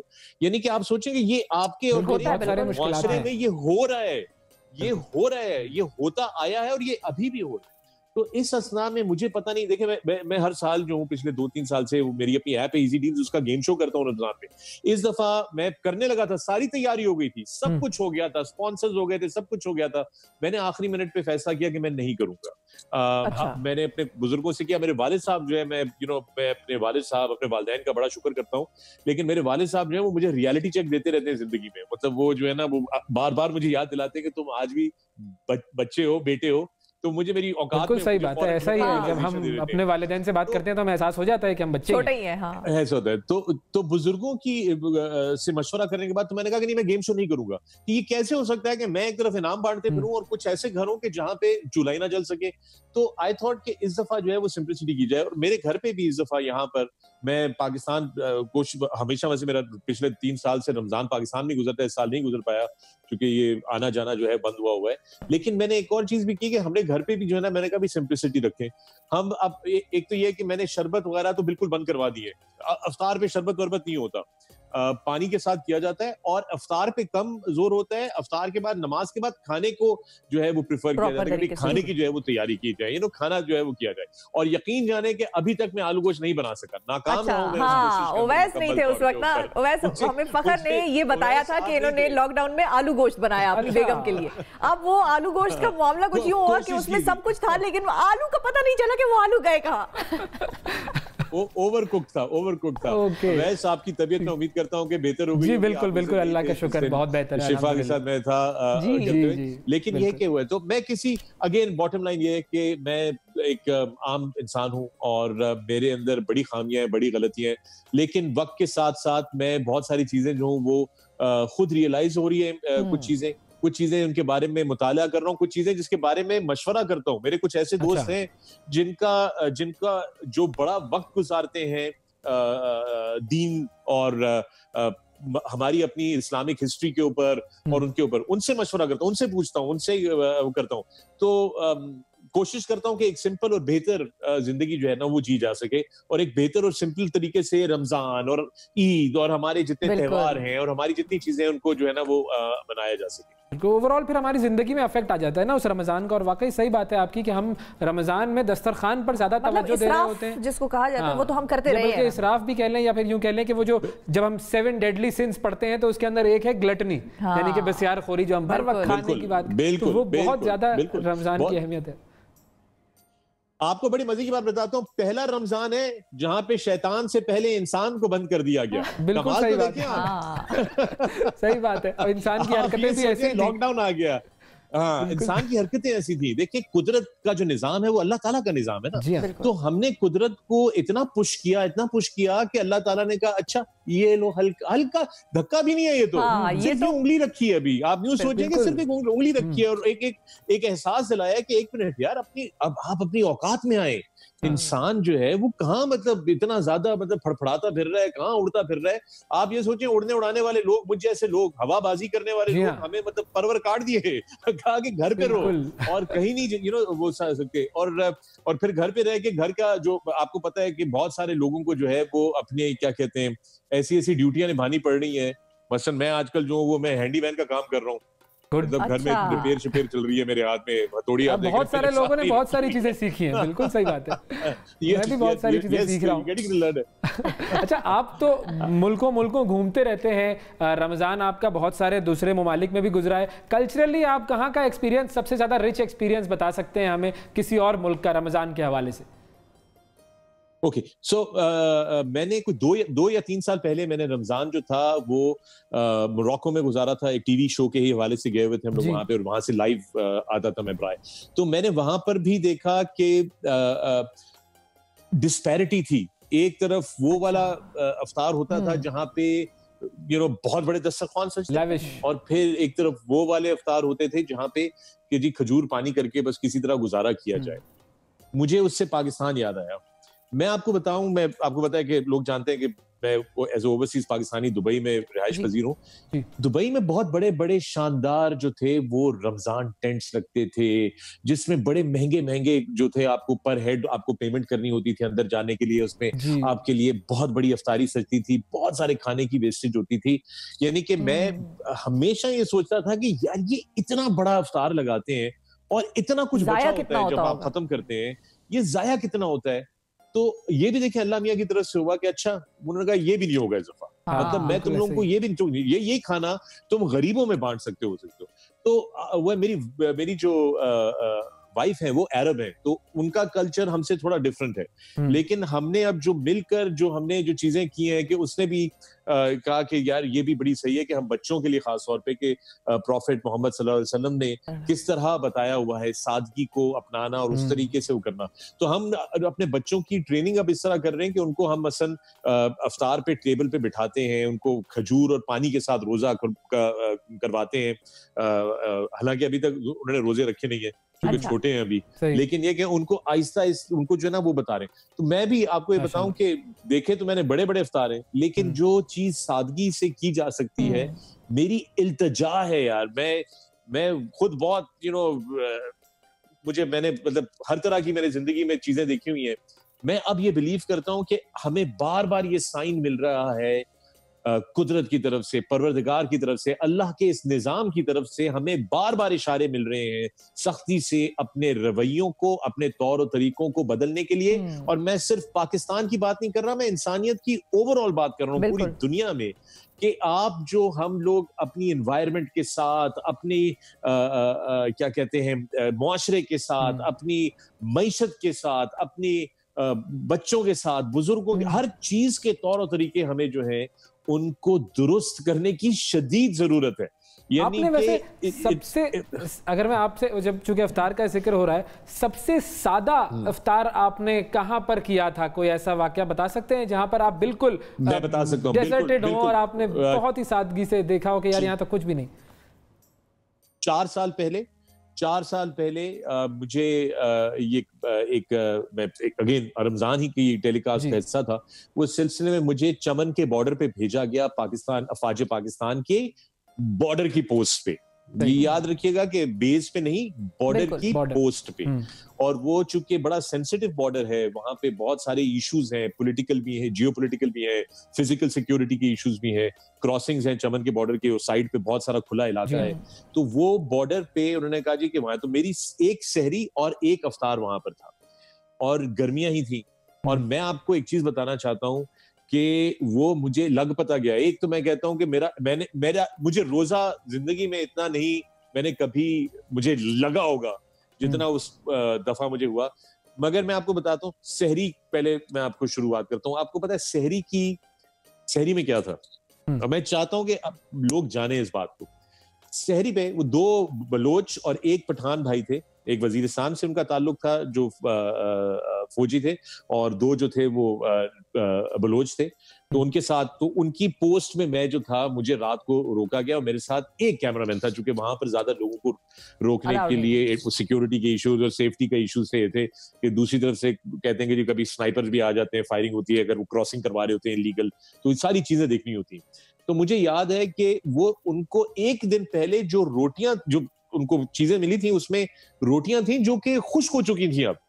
तो सहरी पे, और मुझे वही खाना था जो उन्होंने खाना था, तो रोटियां थी, खजूर थे और मटके में पानी था, जो कि बस वही पानी था जो कि अफ्तार पे भी वही पानी मिलना था। ये थी सहरी। और फिर, और चूंकि वो होता ही है कि वो बार बार नहीं आ सकते पोस्ट पे आपको सप्लाईज देने, वो एक हफ्ते पहले आपको सप्लाईज देके चले जाते हैं। तो जब मुझे वहां पर ड्रॉप किया गया था, पहुंचाया गया था, सिक्योरिटी की वजह से मैं बता नहीं सकता कि किस ट्रांसपोर्टेशन के जरिए वहां पहुंचाया गया था मुझे, लेकिन जब वहां पहुंचाया गया था तो कहा गया कहता कि जी अब यही है, तो आपने अगर आप अपने साथ कुछ नहीं लाए तो यू विल हैव टू। मैंने कहा जी अब जो है वो वैसे ही है, let's do the real thing. तो वो रोटियां खुश थी, अच्छा गर्म करने का भी कोई बंदोबस्त नहीं। तो मैंने कहा ये क्या कहते सर, यही है। तो वो रोटियों को पानी में डुबो के, and I am not exaggerating, पानी में डुबो के, और वो रोटियां खाई गई थी सहरी पे। और फिर उन्हीं के साथ सारा दिन मैं, अच्छा कुछ भी नहीं करने को, मुसलसल वो चौकी के मुख्तलिफ जो विंडोज हैं उसके थ्रू एक गनर इस तरफ और दूसरा गनर उस तरफ, और थोड़ी देर के बाद जो थे वो इंटरचेंज करते थे। और एक बंदा जो था वो पीछे की तरफ पेट्रोल करता था नीचे, कि अगर कोई दूसरी तरफ से कोई सरप्राइज ना आ जाए। और वो फिर ब्रेक्स लेते थे, वो धूप में बाहर होता था तो धूप वाला अंदर छांव में आ जाता था, तो फिर ये बाहर चला जाता था सारा दिन। वो मैं कहूँ कि आप लोग कैसे, रेडियो था उनके पास एक, उस पे वो तिलावत वगैरह सुन लेते थे, और वो भी ये था। और फिर नमाज के लिए बारियां लगाते थे। और अफ्तारी पे जब अफ्तारी का वक्त आया, वही रोटी, वही खजूर, वही रोटी और वही खजूर, और साथ में थोड़ा सा ड्राई फ्रूट। वो ड्राई फ्रूट सहरी पे नहीं खाया। अच्छा। क्यों? क्योंकि जी प्यास बहुत लगती है फिर सारा दिन से। तो अब रात को ये हम ड्राई फ्रूट खाएंगे। तो मैंने कहा कि ये हो नहीं सकता कि आपका, उन्होंने कहा जी ये जो कि सप्लाईज हमारी लिमिटेड है, हमारे पास कभी दाल भी होती है तो हम वो दाल बना लेते हैं, लेकिन आजकल अगर आपको याद हो उन दिनों, ये मैं आपको बताना चाहता हूँ, ये वो दिन थे जब चमन का बॉर्डर हमने बंद किया था, क्योंकि बॉर्डर के ऊपर थोड़ी सी हमारी अफगान फोर्सेस के साथ एक हल्की सी कंफ्रंटेशन हो गई थी, चल रहा था। अगर आपको याद हो स्कर्मिशेस हो रही थी, तो हमने बॉर्डर बंद किया हुआ था। तो उन्होंने कहा अगर ये इतनी सख्ती, इस वक्त इतनी ज्यादा टेंशन ना होती, तो हम यहाँ पर चूल्हा लगा लेते हैं और उस पर फिर दाल या कोई ना कोई, हमें वो सब्जियां भी कच्ची दे जाते हैं तो हम सब्जी भी बना लेते हैं। हाँ। लेकिन इस वक्त हालात ऐसे हैं तो इस वजह से मिनिमम उस पे। तो फिर मुझे उस दिन एहसास हुआ कि हम कितनी आसान जिंदगियां जी रहे हैं। एक बार शुक्र करने का मौका मिला, हमारा एक और शुक्र करने का मौका मिला कि जो हमारी आजादी के लिए पहरे पे बैठे हुए हैं, जी हम मैं कहता हूँ किस तरह उनका शुक्रिया करें। हाँ। और उनके, मैं यकीन जाने में ये सोचता हूँ कि वो माएं जिनको ये खबर मिलती है कि जी आपका बेटा शहीद हो गया, आज आपके घर पे परचम आ गया, आपके घर पे शहादत हो गई, ये कौन सी माएं हैं, अजीब सी माएं हैं जिनका आप 23 मार्च की परेड पे या किसी सेरेमनी पे सुनते हैं तो कहते हैं जी मेरे तो 2 बेटे थे, फिर दोनों शहीद हो गए, 3 होर होंदे वो भी मैं शहीद करा देती, उनको भी भेज देती कि जाओ तुम भी कुर्बान कर देते। तो बट खैर नहीं, ये तो एक हमारी वो है कि हमारे अंदर एक बहसियत पाकिस्तानी, बहसियत मुसलमान, हमारे अंदर हमारे जज्बे, हमारा कॉल ऐसा है, हमारा जज्बा ऐसा है। लेकिन ये कि ये मेरे लिए सबसे, ये बगैर किसी उसके, I think without any question, मेरा सबसे ये हमें सुनने में भी लग रहा है वाकई कि हमारे भी एक तरह से रोंगटे खड़े हो रहे हैं। तस्वीर अगर इसकी तस्वीर भी मैंने अपने ट्विटर पे पोस्ट की थी, ऑफ कोर्स मुझे उसकी क्लियरेंस लेनी थी, बट वो मेरी ट्विटर की टाइमलाइन पे वो तस्वीर भी मौजूद है। मैं बिल्कुल आप रीट्वीट करें उन्हें दोबारा ताकि हम फिर से देख सके वो। अच्छा, आपको फखर हम 1 मिनट के लिए थोड़ा सा रोकेंगे क्योंकि आपके एक और साथी हैं जिन्होंने हमें ज्वाइन किया है। सन 2000 में जब ये पाकिस्तान की म्यूजिक इंडस्ट्री जो है वो बढ़ रही थी तो उस वक्त एक और नाम था जो बड़ा ही मशहूर था और वो नाम था नजम शिराज का। फिर उन्होंने एक हम्द पढ़ी, न तेरा खुदा कोई और है न मेरा खुदा कोई और है, ये जो रास्ते हैं जुदा जुदा ये मामला कोई और है। उसके बाद नजम ने गुलकारी छोड़ी, फिर बाकी ज़िंदगी उन्होंने दीन के लिए वक्फ करने का ऐलान किया। इस हवाले से भी हम बात करेंगे और नजम से ये भी पूछेंगे कि उनका रमज़ान कैसा गुजर रहा है। जानते हैं नजम शिराज से। अस्सलाम वालेकुम नजम शिराज साहब, रमज़ान मुबारक हो आपको। जी वालेकुम अस्सलाम यूसुफ, बहुत बहुत आपको भी मुबारक, और हम न्यूज़ की तमाम ऑडियंस जो भी लोग देख रहे हैं हमें दुनिया भर में, आप सबको बहुत बहुत मुबारक। अच्छा नजम, इस वक्त हमारे साथ फ़ख्र आलम भी मौजूद हैं और आप दोनों ज़ाहिर है आप दोनों ज़ाहिर है एक दूसरे को जानते होंगे मेरा ख्याल है। बिल्कुल। अस्सलाम वालेकुम नजम। फ़ख्र वालेकुम अस्सलाम। फ़ख्र जो है फ़ख्र को ये एजाज हासिल है कि इसने मेरा पहला इंटरव्यू किया था 94 में। इनसे नैन मिला के देखो was launched by Fakhr Alam. Absolutely. ये तो फिर आप लोगों की दोस्ती तो it goes a long way back. जी हां, भी बिल्कुल Fakhr is my brotherly friend. We have played cricket together in Sharjah, in Pakistan. हमारी बड़ी मोहब्बत है। हम कम मिलते हैं, जब भी दुनिया में कहीं मिलते हैं, लेकिन we are always the same, जैसे पहले दिन मिले थे वैसे होते हैं। दोस्ती तो दिल का रिश्ता होती है ना। बिल्कुल। नजम, आपका रमज़ान कैसा गुजर रहा है? और हम जो बात कर रहे थे फ़ख्र से वो ये थी कि रमज़ान जो ये रमज़ान है लॉकडाउन में जो गुजर रहा है और दुनिया बिल्कुल तब्दील हो गई है इस रमज़ान में, तो इससे जो कुछ फ़ख्र ने सीखा वो शेयर किया। आप बताइए इससे क्या सीखा इस रमज़ान से? जी अल्हम्दुलिल्लाह, एक मुसलमान का रमज़ान तो 12 महीने का होता है, तो जो उसका नफ्सियाती और कैरेक्टर बिल्डिंग का रमज़ान तो पूरा साल होता है। लेकिन इस रमज़ान में मैं बहुत एक्साइटेड हूँ क्योंकि मैंने बहुत सालों के बाद एक नई दुआ मैंने और टेलीनॉर पाकिस्तान ने मिलके पूरे पाकिस्तानियों के साथ एक नई दुआ शेयर की है। दिल से जो निकली है फलक तक जाएगी। मैं जिंदगी में सिर्फ 2 दफा नर्वस हुआ हूँ कोई चीज। तो फिर एक काम करें यूसुफ, ये बड़ी इंपॉर्टेंट सुना दे ना, जिसका जिक्र कर रहे हैं वो सुना दे, फिर उस पे बात कर लें। जी मैं अभी सुनाता हूँ क्योंकि वो थोड़ा हेड चेंज करना पड़ता है पढ़ने के लिए फिर बात करने। सही। तो मैं सिर्फ 2 दफा नर्वस हुआ हूँ जिंदगी में। एक दफा जब ना तेरा खुदा कोई और है पढ़ रहा था, क्योंकि वो मेरी जात की अनाउंसमेंट थी, एक नई चेंज थी लाइफ में। और सेकेंड टाइम मैं इस दफा नर्वस हुआ हूँ क्योंकि मुझे पता था कि पूरा 1-1.5 महीना जो दुनिया के हालात हैं इस वक्त, जो पाकिस्तान के हालात हैं, कहीं क्राइसिस और ना बढ़ जाए। तो मैं 2-3 दफा रोया हूँ ये रिकॉर्ड करते हुए। मैं 2 दिन रिकॉर्ड नहीं कर सका। आई ब्रोक डाउन कंप्लीटली कि ये मुझसे अल्लाह सही से हो जाए, पहुंच जाए लोगों तक।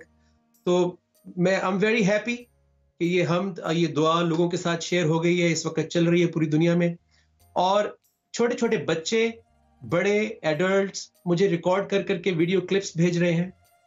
और मैं आपकी इस हम न्यूज़ के प्लेटफॉर्म से भी सबको इनवाइट करता हूं कि फ़ख्र से भी कहता हूं कि just say a few words, या नसर में, या माशाल्लाह आपकी आवाज़ भी बहुत अच्छी है, आप उसको पढ़ें। और तमाम जो सुन रहे हैं लोग, आप भी इस दुआ में शरीक हो जाएं, बिकॉज इट्स अ कलेक्टिव दुआ। हमने मिल के दुआ मांगी थी तो पाकिस्तान मिला था। आज भी मुझे ईमान है, मेरा तवक्कुल है, मेरा यकीन है कि हम मिल के दुआ करेंगे, एक स्टेटमेंट बनाएंगे, अल्लाह हमें इससे रिलीफ देंगे इंशाल्लाह। आमीन इंशाल्लाह। इसका जो सेकंड वर्स है वो मैंने पाकिस्तान को डेडिकेट किया है कि हमारा कल्चर और हमारा दस्तूर ये है कि हम किसी को भूखा नहीं जाने देते अपने घर से, हम शेयर करते हैं। तो वही वाला शेर सुनाऊंगा और पूरे पाकिस्तान के नाम। जरूर। बिस्मिल्लाहिर्रहमानिर्रहीम। दस्तूर इस देश का ऐसा है, कोई हाथ खाली ना जाए। दस्तूर इस देश का ऐसा है, कोई हाथ खाली ना जाए। इस माहे मुक़द्दस की शान में हर घर से नेकी की खुशबू आए, दिल से जो निकली है फलक तक जाएगी। अल्लाह रख ले हमारा भरम, अल्लाह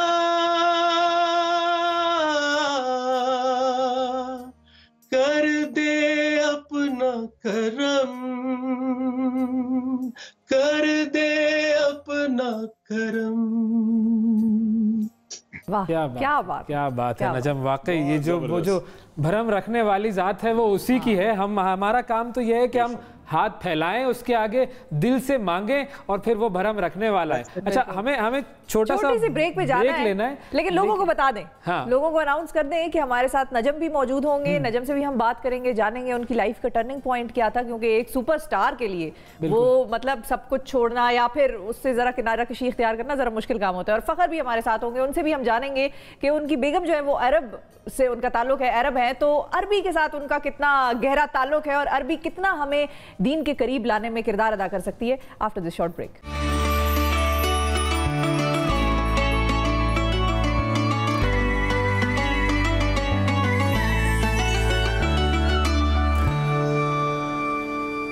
welcome back to the show नाजरीन। दो बड़े ज़बरदस्त मेहमान पाकिस्तान के और हमारे शो पर तशरीफ रखते हैं इस वक्त, लेकिन अलग अलग जगहों से हमें ज्वाइन कर रहे हैं। तशरीफ से मुराद ये थी फ़ख्र आलम और नजम शिराज हमारे साथ मौजूद हैं। नजम, आपकी तरफ आऊँगी कि लोग जानना चाहते हैं कि वो जो एक स्टार को एक जो प्रोटोकॉल मिलता है, वो VIP, वो जो एक ट्रीटमेंट मिलती है, वो सिंगर्स को, एक्टर्स को बहुत ज़्यादा मिलती है, लोग बहुत ज़्यादा प्यार करते हैं। जब वो ये सुनते हैं कि अच्छा वो गाने अब नहीं गाएंगे या गाना छोड़ दिया या दीन की तरफ चले गए, तो वो ये सोचते हैं कि भाई कैसे ये शख्स अपने दिल पर जो है इस तरह काबू पा लेता है कि वो ये सारी ग्लैमर की जिंदगी छोड़ के और बिल्कुल एक तरफ जो है वो दीनदार हो जाता है। आपकी लाइफ का वो टर्निंग पॉइंट क्या था?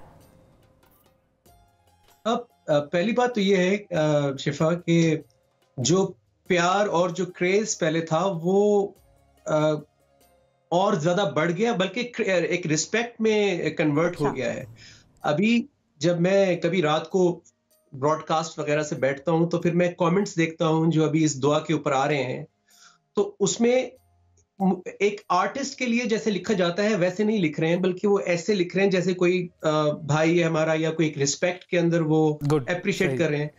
तो मैं इसको वैल्यू करता हूं बहुत ज्यादा, बजाय कि वो जो पीछे गाड़ी के पीछे भागना और जो एक शोर शराबा और शर्ट्स, हमारी शर्ट भी फटती थी बिल्कुल। तो वो एक टाइम था, वो गुजर गया। टर्निंग पॉइंट ये था कि मैं एग्जॉस्ट, क्योंकि मेरी नेचर ये है कि मैंने जब प्रैक्टिस शुरू की गाने की तो मैं 15-15, 16-16 घंटे गाता था। मैं इंडल्ज कर जाता हूँ चीजों में and I go to the core of it. तो वो मेरे लिए एक टाइम ऐसा आया था कि मैं एग्जॉस्ट हो रहा था, मैं बर्न हो रहा था, that competition day and night out. And फिर जब कुरान के साथ एक्सपोजर हुआ मेरा, रमजान का ही था वो टाइम, तो अंदर जो एक अच्छा बच्चा होता है सबके बचपन में, वो दोबारा से जागा और फिर मैं उसको सुला नहीं सका। कॉन्सर्ट्स में जब हम मैं पढ़ना शुरू की, मैंने ना तेरा खुदा कोई और है, तो लोग का पूरा वो मिजाज चेंज हो जाता था। And then 10 minutes later they used to jump and dance। तो मैं अंदर से सोच रहा होता था, I'm not against jumping or dancing, but मैं ही सोच रहा होता था कि जो मैं इनको बताना चाहता हूँ वो मैं कैसे बताऊंगा।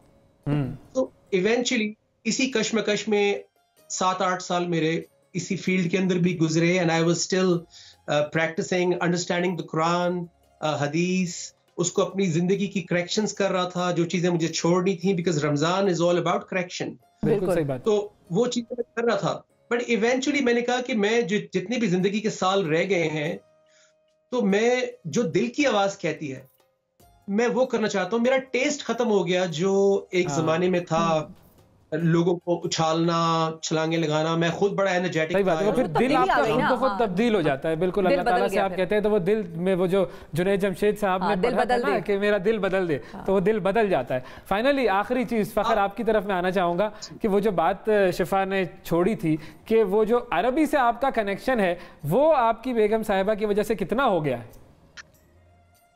मैंने एक्चुअली कोई खास अरबी जुबान पे तवज्जो नहीं दी बेगम की वजह से। अलबत्ता उनको उर्दू के काफी सारी चीजें जो है वो समझ में आ गई हैं। अच्छा, अब तो मैं अपने दोस्तों से फोन पे बात करते हुए भी बहुत मोहतात रहता हूँ, क्योंकि वो सब समझ जाती हैं कि मैं उर्दू में क्या बात कर रहा हूँ। और तो और वो आप लोगों के चैनल्स देख देख के उसपे नीचे पट्टियां भी उन्होंने पढ़नी शुरू कर दी है। वो ऐसा उनको काफी अल्फाज समझ में आने शुरू हो गए। तो वो मेरा ख्याल है वो उल्टा जो है ना वो हो चुका है। लेकिन मैं ये क्लियर करना चाहता हूँ कि देखिए हम लोग जो है ना वो हमारे पाकिस्तान में हम ये समझते हैं कि क्योंकि अरबी लोग अरबी जुबान बोलते हैं तो उनका शायद कोई उनको ज्यादा उबूर हासिल है कुरान पे या ज्यादा उबूर हासिल है उनको मजहब के ऊपर। ऐसी बात नहीं है, ऐसी बात नहीं है। उनकी कल्चरल और ट्रेडिशन और हेरिटेज किसी और नौयत की है, उनकी तारीख थोड़ी सी मुख्तलिफ नौयत की है। हमारी जो अंडरस्टैंडिंग ऑफ कुरान और इस्लाम जो है वो अलग नौयत की है। और फिर आप याद रखिएगा कि तारीख के अंदर, मुआशरे के अंदर, और ये नजम आपको इससे ज्यादा बेहतर बताएंगे क्योंकि नजम ने खुद बहुत मुताला किया है कुरान का, उसको मॉडर्न सेंस में कुरान को अंडरस्टैंड करने की, मॉडर्न वर्ल्ड के अंदर उसको करने की, तो वो ज्यादा बेहतर इस पे रोशनी डाल सकेंगे। लेकिन मैं आपको ये बताता चलूं कि मेरे घर में कोई ऐसा नहीं है कि कोई बिल्कुल ही क्योंकि वो बेगम अरबी है और मेरा ससुराल सारा अरब है तो वो जो है वो कोई बिल्कुल ही अलग ही माहौल बना होता है, कोई ऐसा ठीक है। लेकिन इंटरेस्टिंग चीज है ये, आपसे फिर अब डिटेल में एक सेशन हम इसमें लगाएंगे कि ये जो अरब में मतलब अरबी और उर्दू का जो अमेलगमेशन था वो कैसे हुआ, और ये भी बड़ी इंटरेस्टिंग स्टोरी होगी यकीनन। लेकिन बहुत शुक्रिया अदा करेंगे। वक्त जो है ना वो बड़ा हमारा कम हो जाता है जी। बहुत शुक्रिया अदा करेंगे। बाज आ जाओ तुम लोग। हम बाज आ जाएंगे, हम वो अरबी वाली स्टोरी सुन के बाज आ जाएंगे। बहुत शुक्रिया अदा करेंगे फखर आपका, नजम आपका, वक्त निकाला आपने। नाजरीन एक छोटी सी ब्रेक की तरफ हमने जाना।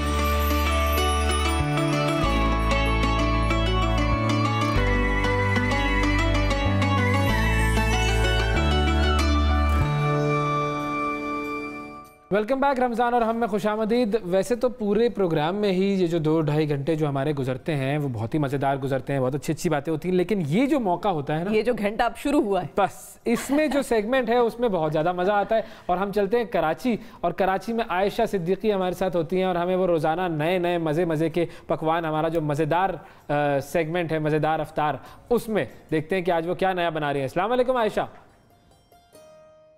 वालेकुम सलाम, अस्सलाम वालेकुम व्यूअर्स, कैसे हैं, क्या हाल चाल हैं आप लोगों के? बिल्कुल ठीक ठाक, अल्लाह का शुक्र। आज तो आप बिल्कुल ही जो है वो पीली पीली हो रही हैं। क्या बात? जर्दी याद आ गई मुझे। क्या बना रही हैं आप आज? जैसे कि संडे है और संडे के दिन क्या खास चीज बनती है घरों में, ये चले आपसे सवाल है, हमें क्या पता कि सिर्फ आप खाते हैं या बनाते भी हैं? संडे के दिन आप बताएं आपके यहाँ क्या खास बनता है? हमारे घर कोई मेन्यू होता ही नहीं है, जो जिस दिन जिसका मूड हो वो बना लेता है। अच्छा, नहीं वैसे छुट्टी का दिन होता है तो लोग ज्यादातर एहतमाम करते हैं। छुट्टी वाला रोज और वो खास डिश तो बनती ही बनती है। मतलब जरा फिर भारी डिशें बन जाती हैं, बिरयानी या हलीम या इस किस्म की जिसमें जरा लवाजमात ज्यादा हो। जो आपने पहला वर्ड बोला है ना वो सही है, बिरयानी। बिरयानी तो आपने सारी लाते इकट्ठी की हुई है, मतलब बिरयानी बन रही है, लेकिन बहुत स्पेशल बिरयानी, कोई आम बिरयानी नहीं है। तो कैसे स्पेशल है बताइए भाई। हाँ, ये मैं बना रही हूँ टंगड़ी कबाब बिरयानी, यानी कि मैंने ली है चिकन की, सब रोज़ों की चिकन ली है जो बिल्कुल लेग पीस है और साफ सुथरे हैं, अच्छे आपको आराम से मिल गए हैं। इसे कट्स लगा लिए हैं। यहाँ मैंने इसे बॉईल कर लिया, लेकिन आप लोग बॉईल नहीं करेगा क्योंकि मुझे यहाँ टाइम कम था, तो इसलिए मैंने इसे बॉईल कर लिया। अब मैं इसे बताऊंगी कि हमें क्या क्या मसाले लगाने हैं। सबसे पहले हम इसमें 1 खाने का चम्मच सिरका लगाएंगे। इसे लगा के आपको 10 मिनट्स के लिए रख देना है, सिरका और नमक। इससे क्या होगा, ये जूसी बनेगी। सही। साथ हम इसमें सॉल्ट डालेंगे। ये आप समझे कि बिल्कुल कच्ची मुर्गी बॉईल नहीं की हुई, बस मैंने तो क्योंकि टाइम कम था इसलिए की हुई है। तो आपको इस तरह से लगा के इसे रख देना है 10 मिनट्स के लिए। फिर उसके बाद आपको सारे मसाले अप्लाई करने हैं, लेकिन मेरे पास यहाँ टाइम नहीं है तो इसलिए मैं सब इसमें ऐड करना शुरू कर देती हूँ। सबसे पहले हम दही लेंगे 1 कप के बराबर, दही शामिल करेंगे। दही से बड़ा टेस्ट आ जाता है। चिकन टिक्का, क्योंकि हम टंगड़ी बिरयानी बना रहे हैं उसमें टिक्का मसाला, टंगड़ी बिरयानी, ये नाम वैसे बड़ा अच्छा है, टंगड़ी बिरयानी। इसमें लात बिरयानी मैं कहूंगी इसको, मतलब अब किसी को इससे तो एतराज नहीं होगा ना। होता है टंगड़ी कबाब है। अगर आप नहीं बना रहे, बिरयानी नहीं बनाना चाह रहे, तो आप इसी तरह लेग पीस लें और उसमें सारे मसाले लगाएं, इसे ग्रिल करें, इसमें कोयले का धुआं दें और इसे पराठे और पूरी के साथ भी आप इंजॉय कर सकते हैं। साथ पेपरिका पाउडर जा रहा है इसमें, बहुत अच्छा कलर देगा। इसमें चाट मसाला शामिल कर रही हूँ 1 खाने का चम्मच। साथ ही इसमें जाएंगे कुटी काली मिर्च 1 चाय का चम्मच। इसमें और स्पाइसी और मज़ेदार बनाने के लिए इसमें मैंने हरी मिर्चों को पेस्ट बना लिया है, वो शामिल करूंगी। थोड़ी सी मिर्चें लगेंगी लेकिन मज़ेदार बनेगी, चटपटी। 1 खाने का चम्मच लहसुन अदरक का पेस्ट। बस ये तमाम चीज़ें शामिल करूंगी। 1 नींबू का रस शामिल करूंगी और इस मसाले को मैं रख दूंगी। वैसे तो आप अपने घरों में 2 घंटे के लिए इसे रखें मैरिनेशन करके, इससे क्या होगा बहुत अच्छा टेस्ट आएगा इसके अंदर, लेकिन यहाँ टाइम नहीं है आपको पता है, तो मैं फ़ौरन के फ़ौरन इसे ग्रिल करने रख दूंगी। यहाँ मैंने ग्रिल पैन लिया है, इसको हम ऑन करते हैं और साथ ही मिज़ान कनोला ऑयल शामिल करते हैं। बहुत लाइट है, इसमें शामिल है विटामिन ए, डी और ई। थोड़ा सा शामिल करेंगे, बस हम ग्रिल कर रहे हैं इतना कि बस हमारी चिकन अच्छी तरह ग्रिल हो जाए। यहाँ इस तमाम मसाले को अच्छी तरह मिक्स कर लेते हैं। कितना प्यारा कलर आएगा इसमें, रेड रेड सा। फिर हम इसका बिरयानी का मसाला तैयार करेंगे इस तरह से। चूल्हा आपने जलाया, इसमें आपने ना माचिस का इस्तेमाल किया ना किसी, ये कैसे जल गया? ये क्या साइंसी चूल्हा है? बस ये जदीद चूल्हा है, बहुत ही नई टेक्नोलॉजी पे बना हुआ है ये। आप चौधरी साहब ने इनको दिया होगा यहाँ पे ना नई चीजें। वैसे इस्लामाबाद में भी मिलते हैं, मुझे नहीं पता ना, मेरा क्या ताल्लुक, हम तो वही माचिस जलाते हुए डर रहे होते हैं कि अब ये जल जाएगा। अच्छा, मुझे लगा आप वो लकड़ी वाले हैं। अच्छा नहीं, वो पुराने जमाने में। अच्छा, आप उसके बाद के दौर के फिर वापस आ गए। मुझे भी ऐसी लगा ये शायद लकड़ी वाले जमाने की बात कर रहे हैं। हाँ, वो नहीं पक्का झटते थे, बिल्कुल मेहनत करते थे, हाँ, फूके मार मार के जी। लेकिन वो देखें हर दौर आपको जिस तरह से आगे लेके जाता है तो उसमें कोई ना कोई एडवांसमेंट आती है और जिंदगी आपकी आसान हो जाती है। हाँ, जिंदगी आसान हुई। अब देखें आपको माचिस के बगैर चूल्हा चल रहा है। वाह, आवाज आती है बस ठीक ठीक ठीक। अच्छा आती है ना आवाज चूल्हे से।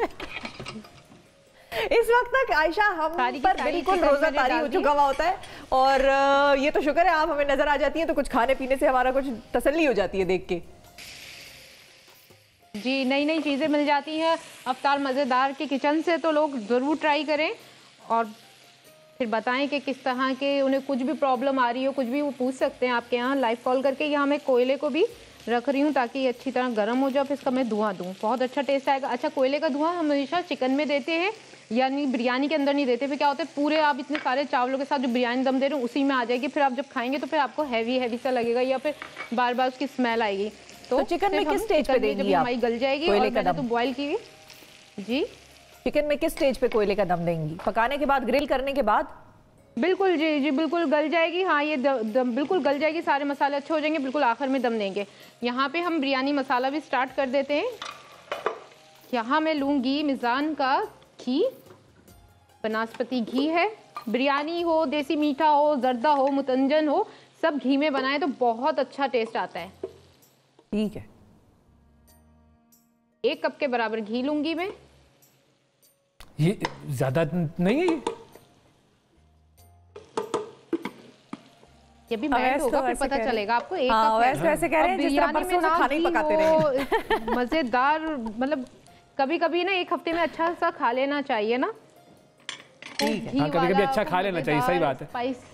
हमें कहाँ नसीब अच्छे खाने, बिल्कुल हम तो देख रहे होते हैं स्क्रीन पर। हाँ, बस आपको दावत तो दी इतनी बार, अब आप नहीं आते तो मेरा क्या कसूर है भाई। बिल्कुल सही बात है, बस ये इसे थोड़ा देख कर ही हम दिल बहला लेते हैं। चिकन भी अच्छी तरह गल जाए और वो भी हो जाए। अच्छा, घी जैसे ही मेल्ट होगा, गर्म होगा, हम उसमें प्याज शामिल करेंगे, लेकिन मैं प्याज यहाँ पे फ्राई करके लाई हुई हूँ तो मैं ऐसे ही शामिल कर दूंगी टाइम की कमी की वजह से।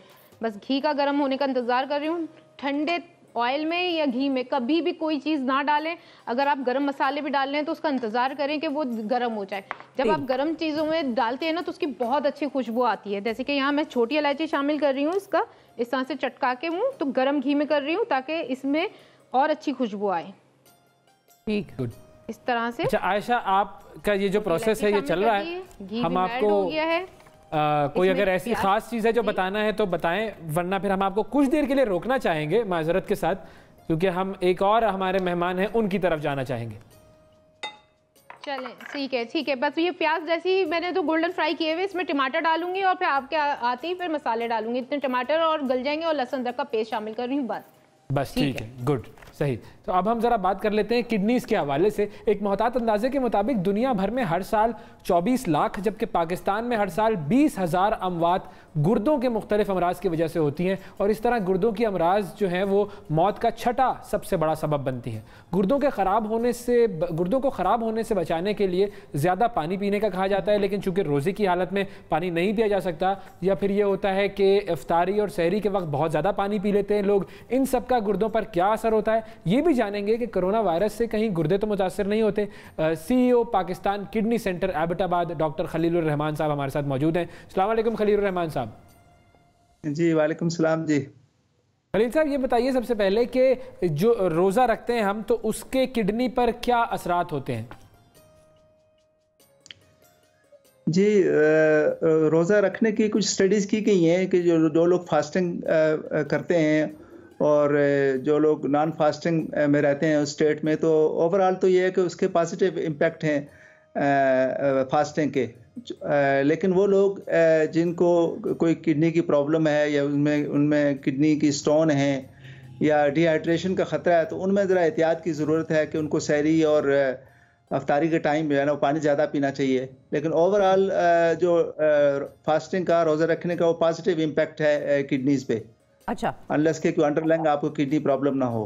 अच्छा डॉक्टर साहब ये भी बताएं कि जो लोग, अब हम अफ्तारी से सहरी के दरमियान बहुत ज़्यादा पानी भी पी रहे होते हैं, और वो हम बेसिकली इस डर से पी रहे होते हैं कि गुर्दों को ही नुकसान ना पहुंचे क्योंकि सारा दिन हम पानी नहीं पी रहे होते, तो जितना कोई ऐसी तो साइंस नहीं बताती ऐसी कोई चीज़ कि ज़्यादा पानी नुकसानदेह होता है किडनीज के लिए?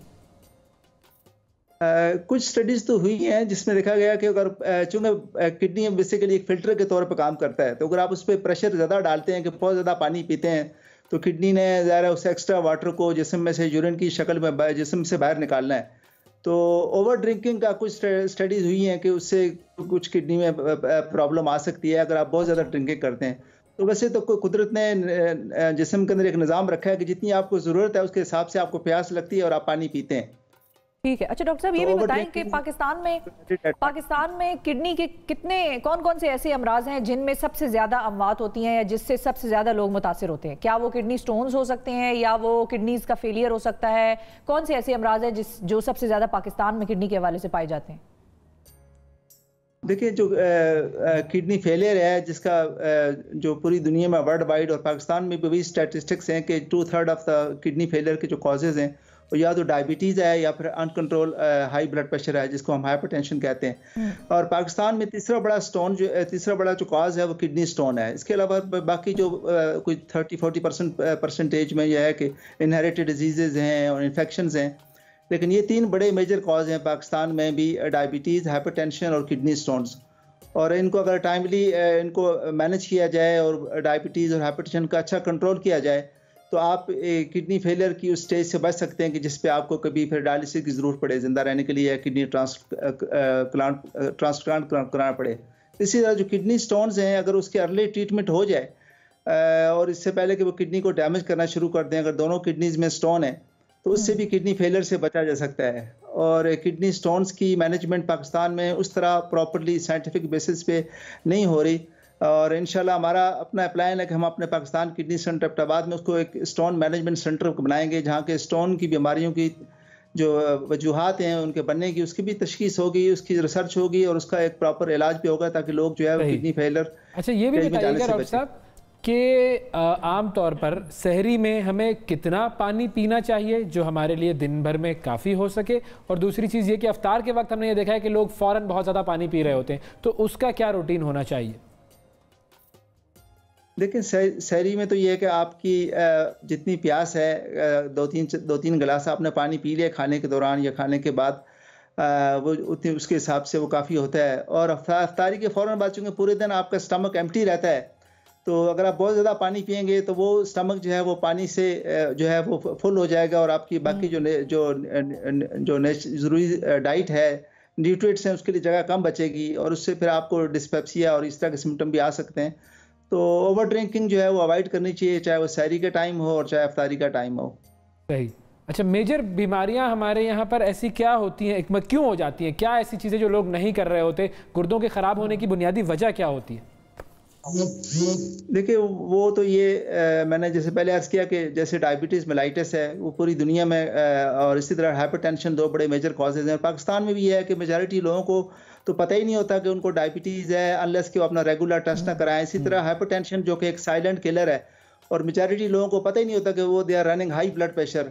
हम अपने किडनी सेंटर का हमारा एक मोबाइल हेल्थ यूनिट है, हम लोगों की स्क्रीनिंग करते हैं और हमने देखा कि पेशेंट्स बहुत हाई ब्लड प्रेशर के साथ उनको कोई सिम्टम्स नहीं है, कोई अलामतें नहीं है, but they are running very high blood pressure जिसको जो है वो ट्रीट होना चाहिए। तो मेरा ख्याल है हमें अपने लाइफस्टाइल को चेंज करना चाहिए अपना बेहतर डायबिटीज़ को कंट्रोल करने के लिए और हाइपरटेंशन को कंट्रोल करने के लिए। और वो देखा गया कि वो जो लोग जिनका लाइफस्टाइल हर वक्त बैठे रहने का है, लैक ऑफ एक्सरसाइज है, उनमें हाइपरटेंशन और डायबिटीज़ का रिस्क भी बढ़ता है एज़ कम्पेयर टू अदर जो कि पीपल जो कि रेगुलर एक्सरसाइज करते हैं और अपनी डाइट कंट्रोल करते हैं, अपना वेट कंट्रोल करते हैं।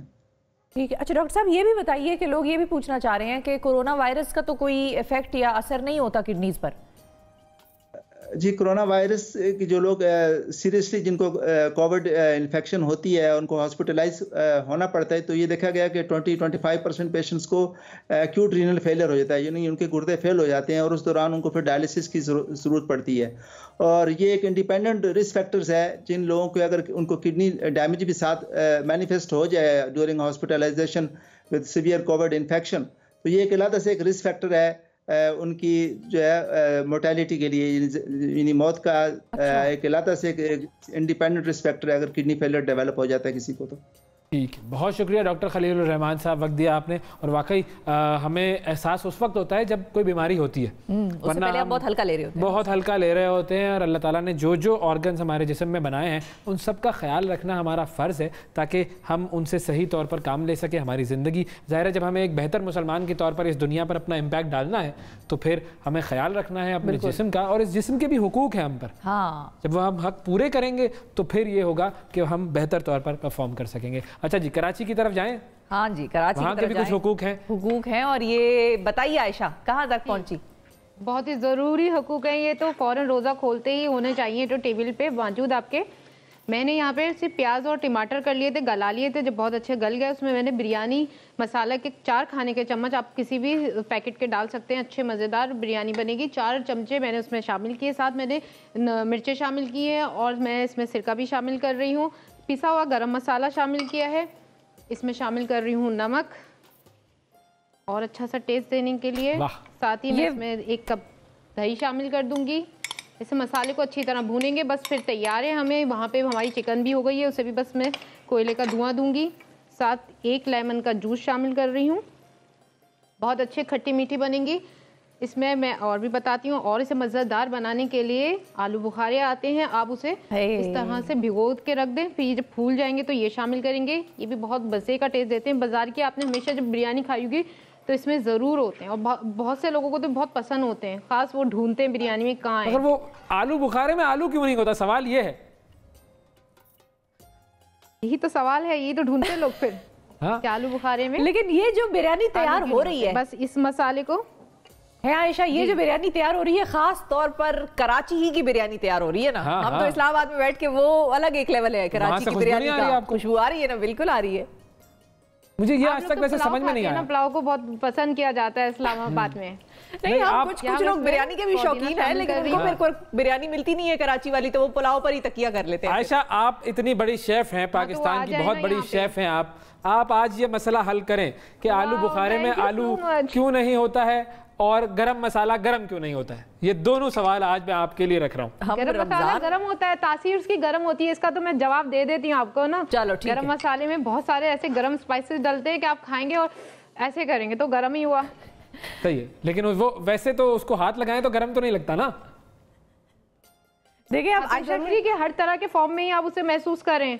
अब देखिए आयशा ने जो जवाब दिया ना, आप जो वो क्लास में एक ओवर स्मार्ट स्टूडेंट होता है जो टीचर से सवाल कुछ कर लेता है और टीचर को कई बार पता होता है कई बार नहीं पता होता, तो वो और अगर ना पता हो और वो कहीं से सोच के बता दे तो फिर अगला स्टूडेंट उसको कहता है होना आराम ही। हाँ ठीक है, तो इस वक्त मेरा दिल चाह रहा है कि मैं इनको कहूँ होना आराम ही। हो गया जी, आराम हो गया।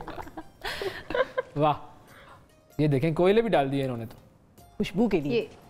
ठीक, कोयले डाल दिए और इसका अब मैं धुआं दूंगी।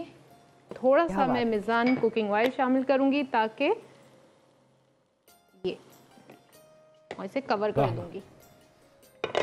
ये धुआं सा कहाँ से उठ रहा है? खुशबू बहुत अच्छी आ रही है, धुआं टिक्कों में से उठ रहा है। वाह, ये जिस शायर ने शेर कहा था ना, ये धुआं कहाँ से उठ रहा है, उसे बताना चाहिए। ये धुआं टिक्कों में से उठ रहा। वो शायर बताएंगे, उनको बताते हैं हम। अच्छा, ये अब बस मैं ये मसाला भी भुन रहा है, साथ साथ तब तैयार हो गया। इसमें हरी मिर्चें शामिल कर दी है, पुदीना मैंने शामिल कर दिया, हरा धनिया शामिल कर दिया है। यहाँ पे मैंने बॉयल राइस लिए थे, जो बॉयल किए थे। इसमें मैंने पानी डाला था, नमक डाला था, ऑयल डाला था और बिरयानी एसेंस वो डाला था। जब भी बाजार वाला टेस्ट आएगा, लोग कहते हैं ना हमारी बिरयानी में वो टेस्ट क्यों नहीं होता, तो आप एसेंस आता है बिरयानी एसेंस, वो शामिल करें। साथ इसमें से थोड़े से चावल मैंने निकाल लिए थे, उसमें मैंने जर्दे का रंग और केवड़ा एसेंस शामिल किया है। इसे हमने इसलिए ऐसे किया, अगर हम ऊपर से छिड़कते हैं ना तो उसका कलर अच्छा नहीं आता। कहीं चावलों में कलर होता है और कहीं वाइट होते हैं, तो वो खूबसूरती नहीं आती। तो बस सिंपल, ये मसाला भी भुन गया हमारा। अब हम इसकी तह लगाएंगे। ठीक है, आप तह लगाएंगे। शेफ का बहुत ध्यान होता है कि खाना खूबसूरत लगे। हाँ बिल्कुल। अच्छा, हमारे साथ एक कॉलर हैं जी। हाँ जी, हैदर हैं फैसलाबाद से। अस्सलाम वालेकुम। वालेकुम अस्सलाम जी, कैसे हैं जी आप? बिल्कुल ठीक हैदर भाई, आप बताएं आप कैसे हैं? अल्लाह का एहसान, आपकी दुआएं करो। बिरयानी बनती हुई देख रहे हैं? हाँ, बिरयानी देख के तो बस रोजे का मजा दुबाला हो जाता है। तो ये आप खुद बनाएंगे या किसी से बनवाएंगे? और सर जी, हम खाने वालों में से हैं, बनाने वालों में से नहीं है। अच्छा, तो किससे बनवाएंगे? हाँ, घर से ही डेफिनेटली अम्मी बनाएंगी। माशाल्लाह। देखिए, अम्मी के हाथ की बिरयानी तो फिर कमाल हो जाती है ना, उसमें तो टेस्ट डबल हो जाता है। डेफिनेटली ऐसे ही। अच्छा, ये बताएं कि लॉकडाउन है, हर तरफ कोरोना के मामलात जो है वो लॉकडाउन है, घर में अब आप भी होंगे, अम्मी का हाथ कितना बटाते हैं, जरा ये बताएं। गैस नहीं? हाँ, अम्मी का खाने पीने में हम हाथ बटाते हैं मैडम। खाने पीने में हाथ बटाते हैं, वाह। अम्मी बना रही होती हैं और आप खाना पीना कर रहे होते हैं, वाह वाह। अच्छा, कोई सवाल है तो बताइए। नहीं, लॉकडाउन में तो आपको पता है कि फुल टाइम ये अल्लाह की तरफ से एक रमजान का महीना भी ऐसे मौके पे आ गया, जिसकी वजह से हमें ज्यादा से ज्यादा टाइम अपनी फैमिली के साथ स्पेंड करने का मौका मिलता है ना। बिल्कुल बिल्कुल।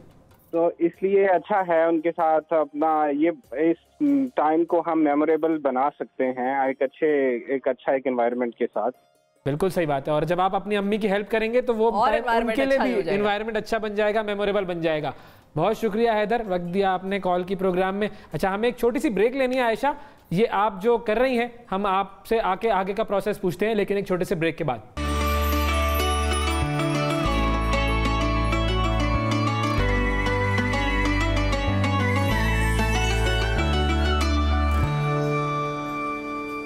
वेलकम बैक रमजान, और हम एक मरतबा फिर खुशामदीद कराची चलते हैं और देखते हैं कि बिरयानी की क्या सूरत हाल है। जी आयशा, ये देखें बिरयानी की सूरत हाल ये है कि पहले मैंने जो मसाला बनाया था उसका घी ऊपर से लिया, थोड़ा सा मसाला लिया, वो डाला, पानी डाला ताकि मेरे चावल लगे नहीं। फिर उसके बाद जो मैंने बॉयल राइस लिए हुए थे वो डाल दिए, उसकी एक तह लगा दी। अब मैं बताती हूँ कि अब दूसरी जो नेक्स्ट तह लगाएंगे वो हम ये टिक्कों की लगाएंगे। सही, बिल्कुल ड्राई है, इस तरह से रखेंगे। फिर एक और राइस की हम तह लगाएंगे, फिर उसके बाद हम मसाले की लगाएंगे। आपस में इन्हें मिक्स नहीं करेंगे। अच्छा, ये तह दर बिरयानी दम दे लेंगे ना, फिर उसे निकालते वक्त फिर मिक्स करेंगे। बिल्कुल हल्की सी अब एक और तह लगाएंगे। छुपा दें, खजाना है ना, इसको छुपा दें। खूबसूरत से उम्रो यार की ज़मीन याद आ गई। खजाना है ये तो, यही तो मेन खजाना है। इसे ये लगा दिए क्लियर, और एक ये जो हमने मसाला बनाया था। अच्छा, अब मसाला आ गया ना, गुड। मैं फिर बता देती हूँ मसाले में क्या क्या डाला था। मैंने घी गरम किया था, मिजान का बनास्पति घी लिया था, उसे गरम किया था। प्याज गोल्डन फ्राई किए थे उसमें। फिर उसमें मैंने टमाटर शामिल कर दिए थे। 4 खाने के चम्मच बिरयानी मसाला किसी भी पैकेट का आप अच्छा सा डाल सकते हैं। और फिर उसमें मैंने पिसी हुई मिर्चें डाली थी, पिसा हुआ गरम मसाला डाला था, नमक भी डाला था, क्योंकि मुझे लग रहा था कि नमक कम होगा, क्योंकि मैंने 4 चम्मच ही लिए थे मसाले के, तो और किसी चीज़ में नमक नहीं था। हाँ, बॉईल करते हुए राइस में मैंने भी 2 खाने के चम्मच डाले थे। आधा किलो राइस लिए थे बॉईल करते हुए। तो फिर मैंने मसाले में हरा धनिया, पुदीना, हरी मिर्चें, लेमन जूस, सिरका, ये सब डाला था, उसे अच्छी तरह भूना था और फिर उसे मसाला तैयार कर लिया था। ठीक है, हमारे साथ एक कॉलर है फयाज साहब। अस्सलाम वालेकुम। वालेकुम अस्सलाम। कैसे हैं फयाज साहब? रमजान मुबारक सर आपको।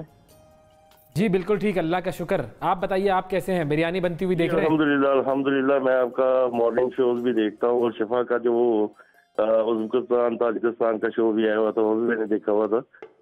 तो टैलेंटेड खातून है माशाल्लाह। पहले डॉक्टर साहब से भी बात की हुई थी जी।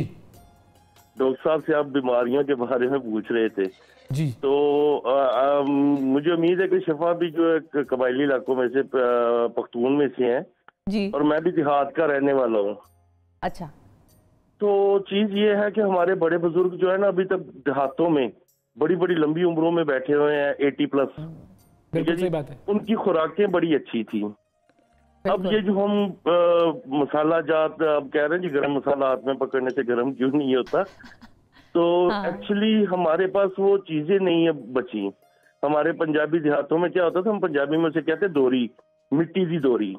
अच्छा। मिट्टी की दोरी में हम पुदीना, धनिया, अदरक और ऐसी चीजें रगड़ के और तंदूरी की रोटी हमारी अम्मा पकाया करती थी, चाटी की लस्सी के साथ हम खाते थे।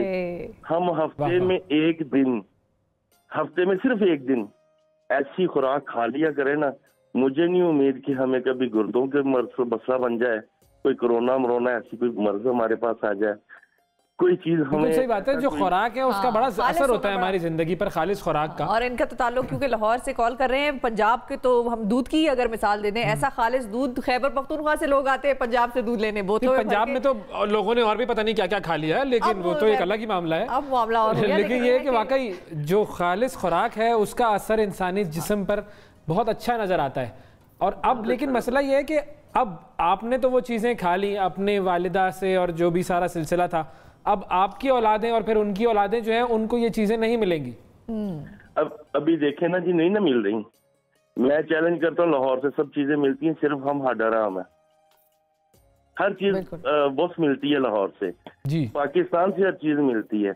मैं एक ड्राइवर हूँ, पूरे पाकिस्तान में मैं घूमता हूँ, ठीक है जी। और मैंने जब भी जहाँ दिल किया है मैंने वो चीज अवेलेबल करवाई है, हुई भी है। ये तो खास बात है ना, आप जब भी ड्राइवर हैं तो आप तो पूरा मुल्क घूमते भी रहते होंगे, पूरे मुल्क का चप्पा चप्पा आप वाकिफ होंगे उससे, और जहाँ जहाँ अच्छा खाना मिलता होगा और खालिस चीज मिलती होगी आप तो सबसे वाकिफ होंगे। तो ये बता दें जाते जाते कि सबसे बेहतरीन अफ्तारी किस जगह की है आपने पाकिस्तान में? सबसे बेहतरीन और जो इस्लामी नजरिए के मुताबिक अफ्तारी हो रही है ना, वो शिफा आपके KPK में हो रही है। सब लोग जमीन पे बैठ के और सब लोग इकट्ठे बैठ के खाना भी इकट्ठे खाते हैं और अफ्तारी भी बड़ी अच्छे एहसन तरीके से करते हैं। हमारे यहाँ पे भी सब इकट्ठे ही बैठ कर जमीन पर बैठ के कर रहे होते हैं अक्सर औकात। ठीक है, बहुत शुक्रिया फयाज साहब, बड़ा आपने जो है वो अपना एक्सपीरियंस शेयर किया और वाकई बड़ा अच्छा एक्सपीरियंस था। बिल्कुल। और आयशा की तरफ चलते हैं। आयशा ने ढक्कन वक्कन लगा के उनको दम दे दिया है, मेरा ख्याल है चावलों को दम दे दिए। बिल्कुल, इससे पहले कि दम निकल जाए दम दे दिया यहाँ पे आखिर में। हाँ, दिखा देती हूँ। आखिर में जो मैंने चावलों पे जर्दे का रंग और केवड़ा डाल के मिक्स किए थे वो इस तरह से ऊपर डाल दिए मैंने। एक सा कलर आएगा, बहुत ही खूबसूरत कलर आएगा। अब इसे दे दिया हमने दम। और तह आपने इस पर बना दिया। ठीक है, बताइए। जी बिल्कुल। हाँ, मतलब ये बहुत सारी तहें बन गई हैं। अब इनको तहे वाला करने के लिए तैयार हो जाओ, तह वाला करने के लिए बस हाँ, बस तय बैठे हम लोग, रोजे का टाइम हो और फिर हम ये अच्छा नेक्स्ट रेसिपी पे आ जाते हैं। हाँ, मैं बना रही हूँ ज़ाफ़रानी लस्सी। इसके लिए मैंने ज़ाफ़रान लिया है। सबसे पहले उसे मैं थोड़ा सा, हाँ ये तो बड़ा महंगा होता है आयशा, ज़ाफ़रान तो बड़ा महंगा होता है जी, बहुत महंगा होता है। ये थोड़ा सा ही बहुत महंगा आया है। आपने कितने का लिया है और कितना लिया है? देख के लें। ये बिल्कुल ½ टीस्पून है, ये आप दे सकते हैं। लेकिन इसको और अच्छा बनाने के लिए, इसका जायका निकालने के लिए, उसका कलर निकालने के लिए हम क्या करेंगे, इसे दूध लेंगे थोड़ा सा और उसमें यूं डाल के इसे थोड़ी देर के लिए रख देंगे। लेकिन क्या होगा, इसका अच्छा सा कलर आएगा। जब भी कितने का है ये? हाँ, ये इतना सा कितने का आया? या ये हम फाइनेंस डिपार्टमेंट वालों से पूछें? नहीं, बता दिया मैंने, 350 का है। 350 का इतना सा? बहुत अच्छा होता है, सेहत के लिए बहुत अच्छा है। आयशा सिक्योरिटी गार्ड बिठाने चाहिए। आप ये देखें, कम से कम 3 सिक्योरिटी गार्ड बिठाएं इस पर। हम और फालतू चीजों में इतना पैसा खर्च करते हैं तो अपनी सेहत पे नहीं करते। अभी आप बात कर रहे थे कि अच्छे खाने का असर आपकी अच्छी सेहत पे और मूड पे भी होता है। तो फिर थोड़ा सा ना अपने खाने पे भी हम अच्छा अगर खर्च कर ले तो थोड़ा अच्छा नहीं। लेकिन जब आप बाजार से लेकर आ रही थी तो उस वक्त सिक्योरिटी का इंतजाम था ना कोई? मतलब ऐसा हो सकता है ना कि लोग कहें और ज़ाफ़रान लेकर जा रही है, तो फिर बड़ा खतरनाक हो जाता है। ज्यादा मिकदार में लेती तो ऐसे ही फिर कुछ हालात बन जाते। तो इसमें मैं और क्या शामिल करूंगी? ऑल पर्स जो कि गाढ़ा दूध है, 100% प्योर है, तो वो शामिल कर रही हूँ मैं। अच्छा, हमारे साथ एक और कॉलर भी है आयशा। अच्छा, हम उनकी तरफ भी जाते हैं। सैयद कमाल साहब, अस्सलाम वालेकुम। जी बिल्कुल। अस्सलाम वालेकुम। कैसे हैं कमाल साहब? वालेकुम सलाम जी, शुक्र अल्लाह का, अल्हम्दुलिल्लाह। आप सुनाएं, सब खैरियत से हैं?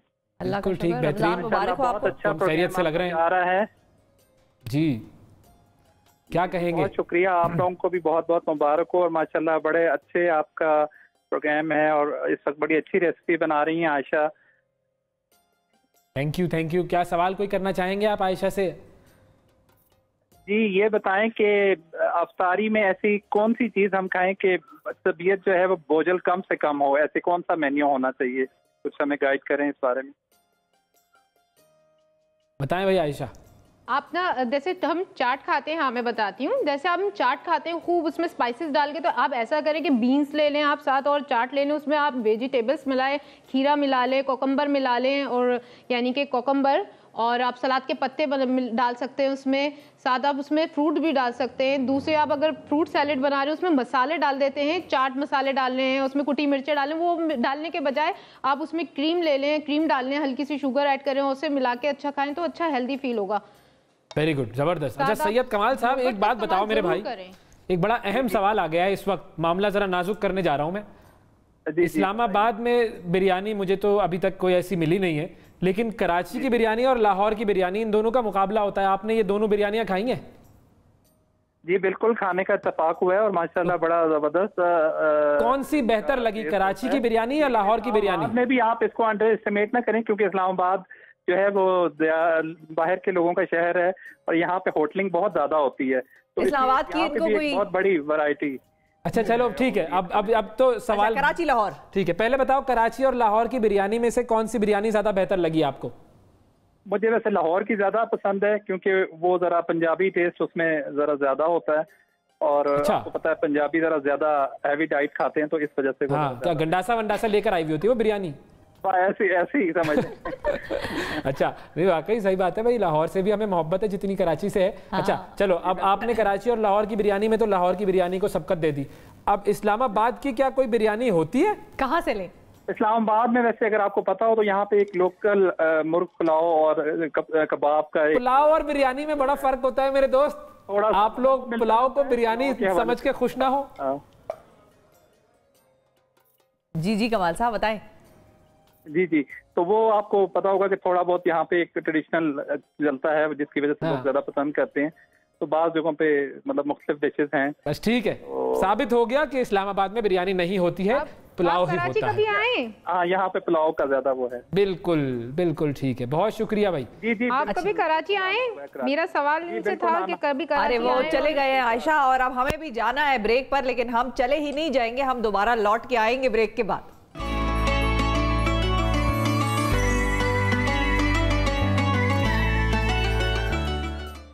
जी वेलकम बैक रमजान, और हम एक मरतबा फिर खुशामदीद कराची चलते हैं और देखते हैं कि लस्सी जो है वो कहाँ तक पहुंची।